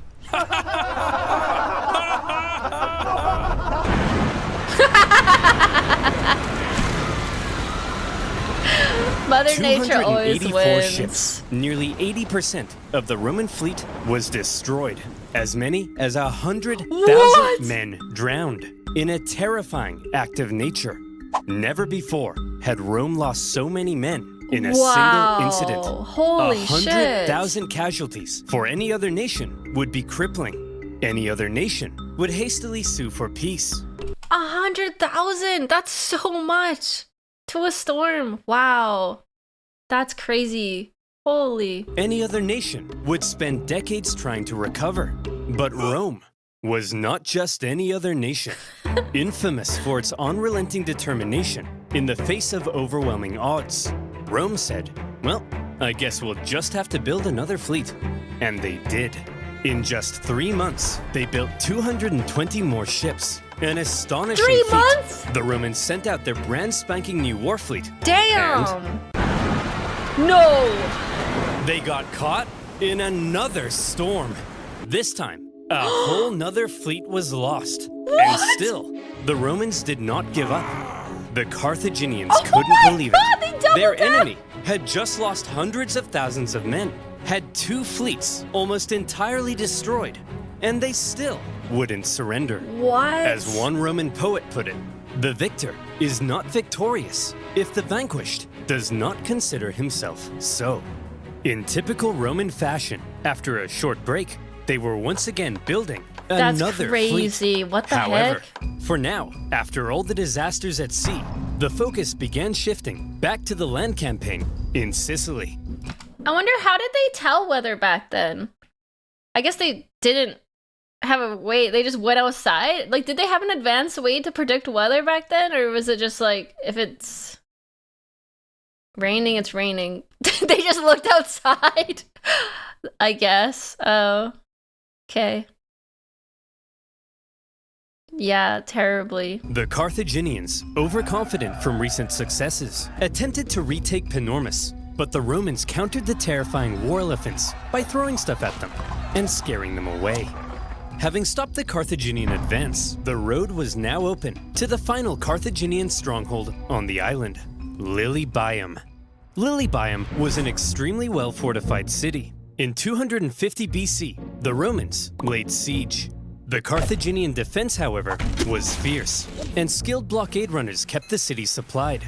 Progress was so slow that the siege would last another 9 years. To make Wow, matters 9 worse, years the siege? Carthaginians later sent possibly the greatest military general of the time, a man named Hamilcar Barca, to the island. Hamilcar Barca? Hannibal? Is that him? Or is that sort of like him? Is that the one? Is that the guy? Oh, okay. It's Hannibal's dad. Oh, okay. Hannibal's dad. Oh, so his dad was a general and then he grew up to be a general like his dad? It's daddy? Okay. He engaged in a skillful campaign of guerrilla warfare behind enemy lines, and for the remainder of the war, he was a major thorn in the Roman side. Ooh. For now, with the deadlocked siege at Lilybaeum and the new Roman fleet at sea, things seemed to be at a standstill, and the Romans had to do something to break the deadlock. Thankfully, the Roman consul, Clodius Pulcher, had an idea. He tried to get things moving by attacking the Carthaginian fleet at Drepana. Now, before a battle, to predict if they would win, it was common for the Romans to look for signs from the gods. This could mean observing the weather or inspecting some cow livers. Oh. You know, typical religion stuff. In this case, Pulcher reportedly tried to feed some sacred chickens, but unfortunately for him, they wouldn't eat a crumb. A very bad sign. Uh-oh. Well, he's Uh-oh. The chickens aren't eating. The chickens aren't eating. We're gonna lose. Pull out. Fall back. The chickens aren't hungry. said, if they won't eat, then let them drink! Stupid chickens! We'll He threw the sacred chickens off the boat. Oh, he's hecked now. Oh, he's screwed. observe the weather instead. Gods, give me a sign. Ignore that. Okay, how about this? If I can get this piece of paper into that trash basket, we'll win. Okay, if I can stand here silently for 5 seconds and do nothing, we'll win. Damn it! Pulcher chose to ignore the signs from the gods, and in the following battle, Idiot! the superior Carthaginians tore them to shreds. It also didn't help that by now the Romans had removed the corvus to stabilize their ships, and without their secret weapon, it was a disaster, and Pulcher was disgraced. To make matters worse, the victorious Carthaginian fleet then went on to intercept a Roman supply fleet on its way to Lilybaeum. As they approached, however, they saw the signs of an incoming storm, so they took shelter. The Romans, on the other hand, said, "Onward, men! Set sail! We've got to deliver these supplies stat!" But sir, those clouds, don't you think we ought to have learned our lesson by now? Yes, Brian, we ought to have. But we haven't. Another No fleet way, and 50,000 again. men lost in a... Third time sailing out in a storm? Oh no, why do they keep doing this? Why do they keep doing this? They must have lost like 200,000 men now. They gotta learn. You think they'd have noticed a pattern by now. You would think it's pretty obvious to tell when it's storming. Romans are stubborn, they're like pit bulls. Damn, that's just stupid though. That's just so dumb. Another storm. Disaster. Now, at this point, there still really isn't a clear winner. Sure, the Romans have captured most of Sicily and cornered the Carthaginian land forces at Lilybaeum, but the continued disasters at sea were critically depleting their resources, and without a strong fleet, Rome could not win. Meanwhile, Hamilcar Barca was still knocking about and creating even more problems. So, where do we go from here? How does this war finally end? By now, the two sides had been fighting for 23 years. They were exhausted. Their money, Oh wow, 25 years. I didn't realize it'd been that long. This truly is just like a war of attrition, right? They're both exhausting all their options. They have no people left, no money left. Oh, 23 years? Damn, that's a long time. resources, their strength, were all utterly spent. The Carthaginians in particular were eager to see the war end so they could get back to trading and making money. So after the latest Roman disaster at sea, they said, look, there ain't no way in heck the Romans can come back again. They can't possibly afford to build another fleet. They're done. That's it. Recall the navy, repurpose them as merchant ships, and let's get back to making some money. That's what I would do, to be honest. I would just leave and hope they don't come to Carthage. Oh, but I guess like the Romans won't just let you leave. They're gonna come back, aren't they? They're gonna come and hit them at home. Assuming the Romans would soon make peace, an anti-war faction within the government recalled a large portion of the navy, leaving Hamilcar on his own. The victors appeared to be declaring themselves victorious. Meanwhile, the vanquished were getting ready for round 5. You're forgetting The Romans they're fighting Romans? Oh, man. I mean, you would think, I understand Carthage. Like, you would think after losing 200 to 300,000 men over the course of 23 years, Rome would just be like, you know what, it's not worth it. It's just not worth it. And we both just cut our losses and move on with life, right? You'd think it's not worth it. There's no way they would keep fighting us for literally no gain. Built another fleet, this time heavily relying on patriotic donations from the upper classes to afford it. And once again, they put to sea. Sir? The Romans have built another fleet. Oh, for goodness sake, Clarence, can't you see I'm busy rolling around in this pile of money? But sir... I don't care anymore, Clarence. I just don't care. The Carthaginian politicians made a fairly lackluster final effort with a poorly built fleet to supply their forces in Sicily. But when the brand new Roman fleet caught them at the Battle of the Aegates, even without their signature corvus, they dealt them the final blow. And that was that. 23 years of war. Neither side could afford to keep fighting, but the Romans showed that they intended to anyway. The Carthaginians had no choice but to throw in the towel. The war had been long and hard for both sides, but in the... Maybe it was a sunk cost fallacy at that point. That's true. I mean, the Romans honestly just sound kind of vengeful and spiteful. And stubborn. It might just be that they really like winning at that point. They just wanted to be the winners. They wanted to have the last word. In the end, it was Roman determination that won the fight. The Romans had spent the entire war trying to find a way to deliver the knockout blow. They learned how to build a fleet and engage in naval combat. They developed ingenious new ways of waging war. They attempted an invasion of the Carthaginian heartland, and whenever disasters struck them, they always came back, again and again.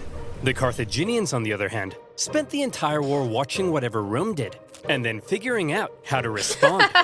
They were much more passive.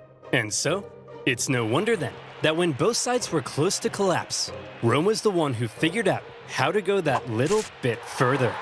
In 241 BC, the Carthaginian politicians sent word to Hamilcar Barca that he was on his own and could choose to make peace with the Romans if he wished. Hamilcar was stunned. He felt betrayed by the politicians. Some sources say he refused to even negotiate. Nevertheless, terms had to be drawn up. Okay. Well, Hammy, I'm glad you Carthaginians have finally come to your senses and recognized who the true winner is. How many fleets did you lose? Okay, here are I can't hear you. our terms. You leave Sicily to us and return all of our prisoners. You're not allowed to make war against Syracuse or her allies, and you have to pay us 2,200 talents of silver over the next 20 years. Wow. What's a talent of silver? Well, to put it in perspective, in the year 2022, that'll be worth around, let's say, 40 million US dollars. Ay, caramba! What? That will cripple us. Wow, we got a real smart guy over here. Yeah, that's kind of the point, you dingus. Ugh, I guess I have no choice. I accept. Great. Oh, by the way, we changed our minds. You actually have to pay us 3,200 talents of silver over 10 years. Thanks for accepting. Dude! See you later. Hey! You didn't let me say uncool! He didn't let me say uncool. The treaty. That is so much money. Oh my god. That's crazy. Ah, the punitive peace deal that never backfired ever. That's so uncool, man. Was extremely punishing, and by switching up the terms at the last minute, they enraged the Carthaginians. But still, one of the longest and deadliest wars at the time was finally over. The Romans had won. They achieved their aim of gaining Sicily, and even though it wasn't part of the peace deal, they took advantage of a weakened Carthage and grabbed Corsica and Sardinia as well. Roman expansion beyond the Italian peninsula had just begun. The Romans hoped that now the Carthaginians would forever be under their thumb.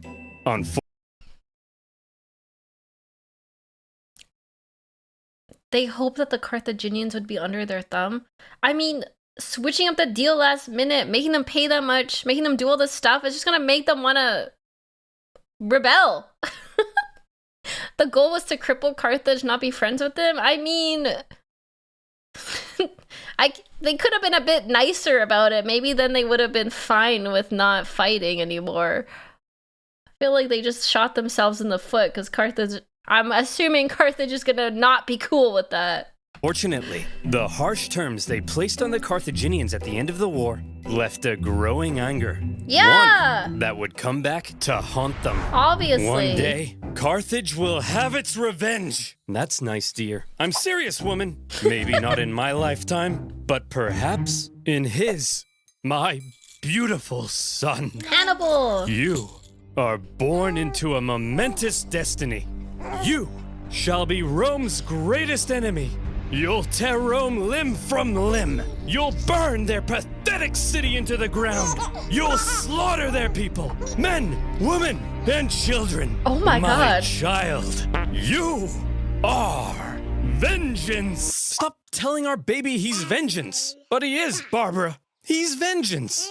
That may be so someday, but for now, our son has a name, and you should call him that instead. His name is Hannibal! Dun dun dun dun! The Second Punic War, coming soon. Don't forget to play War Thunder now by clicking my link in the description below. Get a huge bonus pack including premium vehicles, boosters, and... So did he raise his son to be brainwashed to fight Rome? That's crazy. He raised his son to be a Rome killing machine? Next one is 3 parts and a long one. Classic stuff. Yeah, that sounds like history. Yeah, that tracks. Yeah, like every dad. I will live vicariously for you, and you will carry out my dreams of defeating Rome, son. And you have no choice in the matter. If you like naval history, I recommend watching the Master and Commander movie and even more the historical fiction books by Patrick O'Brien that the movie is based on. They're truly great depictions of Napoleonic era naval life and warfare. Thank you for the recommendations, Miyazawa. Hannibal was born with the destiny to destroy Rome. We won't spoil how that turned out. Okay, well, we'll probably watch the part 2 series. The second Punic War next time. You either get brainwashed for Rome or against Rome, but you will be brainwashed. That's how it goes. That's history. That was very good. Very good. Very good. I like the Punic Wars. I like learning about naval stuff. So did Stim learn where Rome is? It's in Italy. Maybe I'll watch the Punic War Part 2 next week. Yeah, next week. What do you mean history? That happens right now. That's true. It does. That's true. That's true. Hannibal's father made him watch Stim play Scrandle, so his brain was wow! Wow! What the heck? You got me. You got me there. I can't believe that.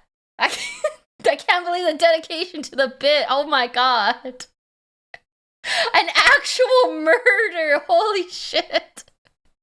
You got me. Got him. That was crazy. What the heck? That was crazy. Hi, Stim. I just came here and Stim is already down. That was your Scrandle score today? Oh, what was it? It was 7 out of 10. It was a respectable 7 out of 10. There's Misty Studio with their military evolution. Oh yeah, I do have to watch that. I want to watch that. I want to watch the military evolution. I also want to react to like weapon videos, like medieval weapons. Oh yeah, I also wanted to watch Forged in Fire too, because I love blacksmithing. I think it's really cool. I have so many things on my list to do. I read a book about the history of Venice a while back. Really fascinating naval stuff. I want to go to Venice. Venice looks so pretty. Blumenick is great for medieval weapon stuff. Are you really planning to write 40k romance in 2026? I don't know. I am writing a 40k fan fiction about the Primarchs. If that's what you mean. History Matters is also a good channel. Okay, I think... Wait, KCD2 has a mini blacksmithing minigame? Wow. Okay, I'm in. I'm playing Kingdom Come Deliverance 2 on Saturday this week. For my first time. Very excited. I haven't played Rogue Trader yet. I want to play that off stream in my free time. I just haven't had much free time. But there's a new game coming out by Owlcat. What is it called? Is it Dark Heresy or something? I kind of want to look into that. Dark Heresy, yes. It looks interesting. Anyways, Chatty McChattersons. I'm gonna end stream here because I'm severely behind on work. If you need someone to proofread anything for real, I can look it over as I worked as a journalist. That's so cool, Sinpony. That's so cool. Dark Heresy, the small subgenre of dark romance. You could always stream it to Discord. That's true. I could just stream me playing it in Discord. Owlcat games take a long time. They're probably not stream friendly. Yeah, I know. That's why I haven't played Rogue Trader on stream. I'll stick to my Total War for now. In Stimland, I feel like it would go down like Princess Stimpeg. Okay, Stim Peasants, I got the bad news and the good news. The bad news. The enemies are at the gates, and a lot of you are gonna die. On the good side, my luxury yacht has arrived, and I've got all the pumpkin spice I need, so yeah. I love pumpkin spice. I'm that girl, I'm sorry. Some of you may die, and that is a sacrifice I'm willing to take. Why are you making me sound like I'm some kind of like tyrant? I'm a kind of benevolent ruler. I would never do that, Stim Peasants. I value every single one of you. You make a good meat shield in the coming times of war.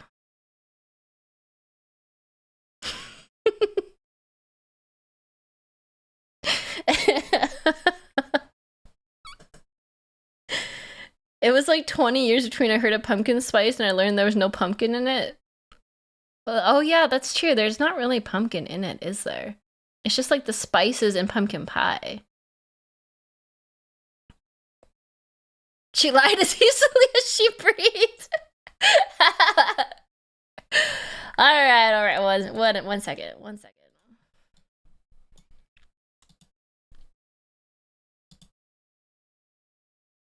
Let me go back to my room for this. Okay.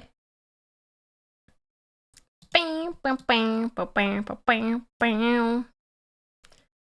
could just record yourself playing Rogue Trader and upload it to YouTube. Oh my god, wouldn't that be so nice? I know there's so many VTubers and streamers probably who want to do Let's Plays, but we don't because YouTube would punish it.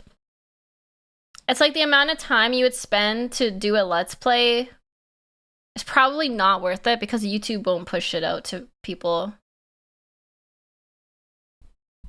Let's Plays don't do it for YouTube. It's a bygone meta. The era of Let's Plays are over. I think. I don't know. Maybe they're coming back.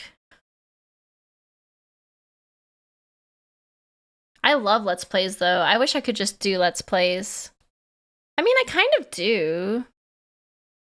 I kind of do when I play games. I just yap. Play Rogue Trader with Luton? Listen, people love having background stuff to chat with. It could work. Make a second channel for gameplay. I was thinking about making a second channel for games. The BioShock playthrough felt like that. That's true. The BioShock playthrough was kind of just like a Let's Play. You have to make another channel for Let's Plays and stuff, otherwise it'll kill your main channel. Maybe that's what Kingdom Come Deliverance will be. Maybe I'll experiment with uploading. Is that worth experimenting with? Uploading a whole game Let's Play onto another channel, I wonder? Usually I would just do like a highlights clip of it, but maybe it's worth doing that instead of just having the VODs. Why are you starting another game stream? Because I want to be a knight. I want to ride horses. I don't want to do mounted combat. I want to lance. It's just like my girly dreams, okay? Let me live out my knight dreams, Luton. Just girl things, you know? Just tell us where to watch. Definitely worth experimenting with. It'll be interesting to see the data you collect. I fully expect if I make a new channel and do Let's Plays, it'll get like 100 views. But, you know, it might be fun to experiment with.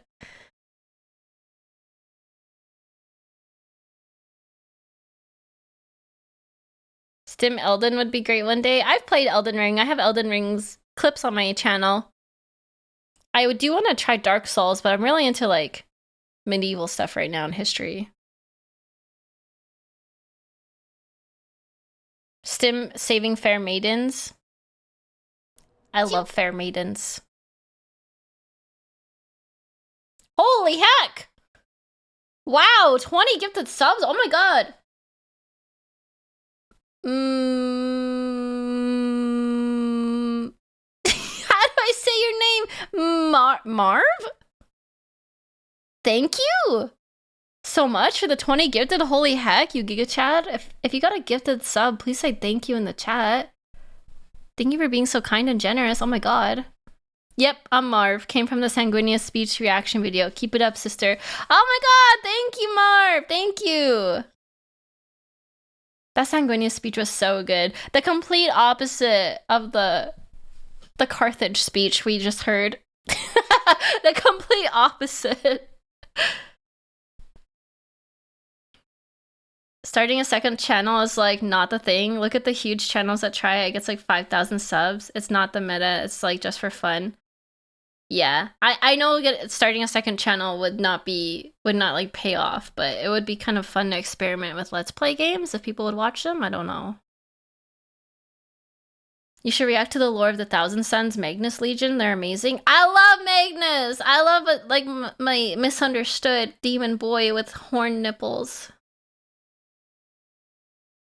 He did nothing wrong.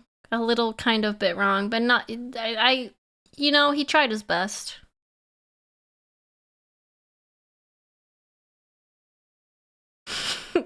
Luton is gonna do the Primarch tier list with me. He may not agree with the criteria I am judging on, though.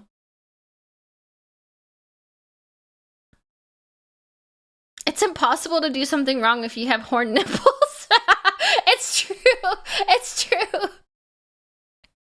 He does have massive horn nipples. All he had to do was sit on the throne and Lehman effed him over. I'm a proud Magnus enjoyer. I like Magnus too. I feel like I can't even say my controversial takes on my favorite Primarchs because people will immediately like not like me. He was supposed to do nothing and he did it wrong. Wow, cute dragon lady. Thank you, Eureka. You gotta go with your gut. Am I in like the lone Emperor's Children fan? Am I like the only one? Please tell me there's more of us. Am I the only Fulgrim fanboy? Stim, anyone who would dislike you over a Primarch tier list is not worth retaining. I mean, I kind of have bad takes though. Fulgrim's lore is amazing and his design is even better. He's just a strange fella. I think I really like purple and gold. I like their royal color scheme, especially the 30k ones, like the Horse Heresy Fulgrim. I like Snaky Boy. I like that they're duelists. Well, you guys know I love swords, so I kind of like their melee weapon look with their swords. I think they look so nice and regal and royal. I've been enjoying the reacts. I thought I'd come say hi. Thank you for coming to say hi, a guy who can cook. I want to read the Fulgrim Is it a Horse Heresy book? I need to read the books. Seeing a 40k VTuber is like having culture shock. I wouldn't say I'm a 40k VTuber, but I do like Warhammer.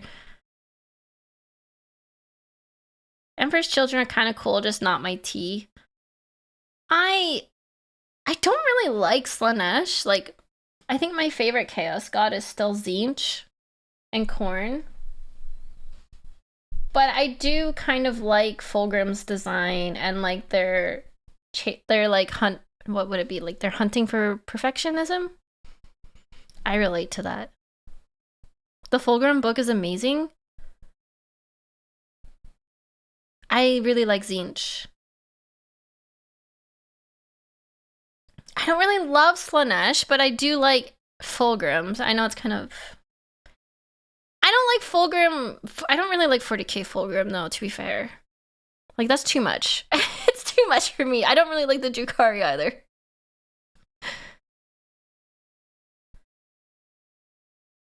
There are some Warhammer 40k focused VTubers. Aurelia comes to mind. Yeah, I've talked to Aurelia.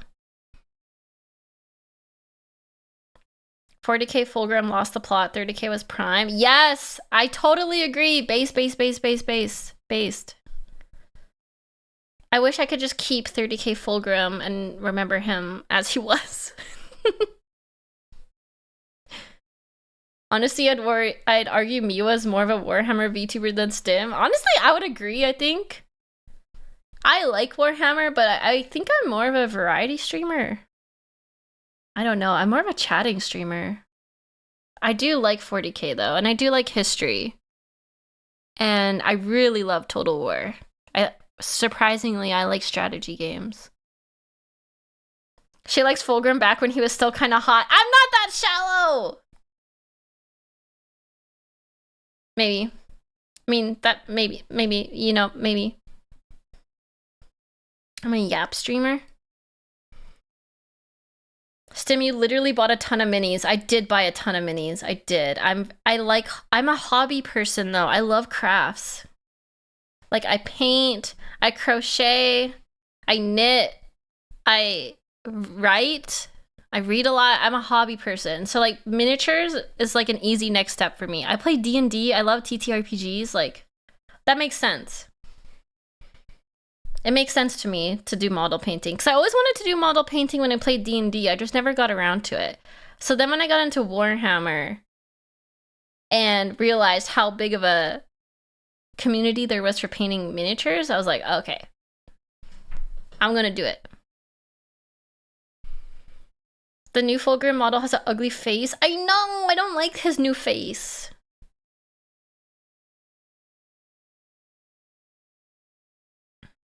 Too much is Slanesh in a nutshell. Why wouldn't Fulgrim become too much? I mean, yeah, I get it. I get it. I just feel like I don't like him as much now. Like, it is on brand, for sure. It is on brand, for sure.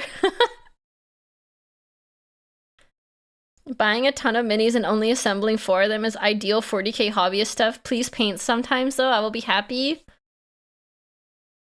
I do want to paint and finish assembling them. I do need to redo the models stream because we ran out of time with the D&D one shot to do the model painting stream.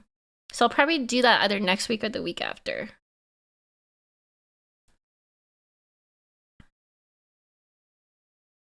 I have heard about the Fulgrim clone. Isn't he in Trazen's museum?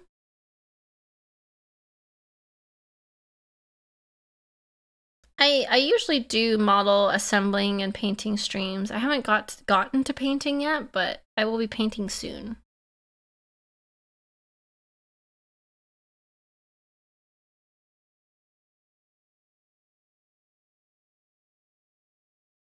No, I love Trazen! I love Trazen. Trazen with his robusty out doing things. I love Trazen. I like Necrons. Necrons my main army.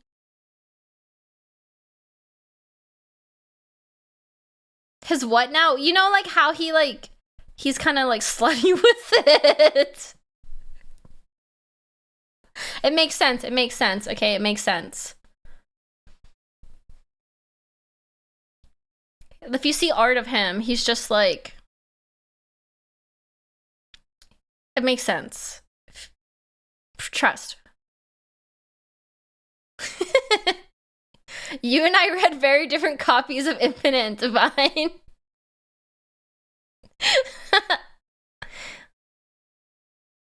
Alright, I am going to go. I have some work to do. And then I'm gone for a couple days. I'm actually going to do some birthday stuff with my bestie. We're gonna go to a hockey game together. So I'm gonna take a couple days to do that. And then I have my first Kingdom Come Deliverance stream on Saturday. That's probably gonna be a long stream because I'll be playing the game and talking to you about my hockey game experience. First hockey game of the year. Woohoo! I'm excited. So I'll have lots of yapping on Saturday probably about the hockey game and everything. And then we'll play Kingdom Come Deliverance. And then next week will be a full week. Next week I have a lot planned. So kind of a quieter week this week as I catch up on work. But next week will be very full. I am excited for next week. Oh my god, I have to do. You're so right. I have to take a picture of my food. Real life scrandal. Canadian scrandal. What am I gonna do with my life this week? You'll just have to put yourself on pause until I come back. That's what stim peasants do, right? They just like power off temporarily. You just go in like stasis mode until I return. I'll be playing Battlefield. Okay, I will say this is not planned, but I may do a Discord hangout on Friday night. Sorry, EU bros. We might do Battlefield or Dead by Daylight Friday night. In the Discord. It will be a spontaneous though. We just sit in the oubliette. Yep, we're just programs designed to fill the stream after all and simulate a chat. Yeah, it'll just be spontaneous. I will ping the Discord if I'm gonna do it on Friday. So, yeah. Battlefield or Dead by Daylight, we'll see. Alright, I'm gonna go now. I got some work to do. I have some work messages. Oh, Luton, when I stopped talking mid-sentence there, it's because I had a very important work message come through, and I had to pause to read it. I know it looked like Stim EXE stopped working. Have fun, Stim. By the way, I recommend a no story and quest spoilers policy for KCD2. Yeah, I usually have a no spoiler or backseating for blind playthroughs, so. EU abuses. I'm sorry, EU. I'm sorry. I'm sorry. Okay, bye-bye. Have a good day. I'll see you Friday or Saturday. Friday for the Discord hang, maybe. And Saturday for Kingdom Come Deliverance. Bye-bye. Bye-bye.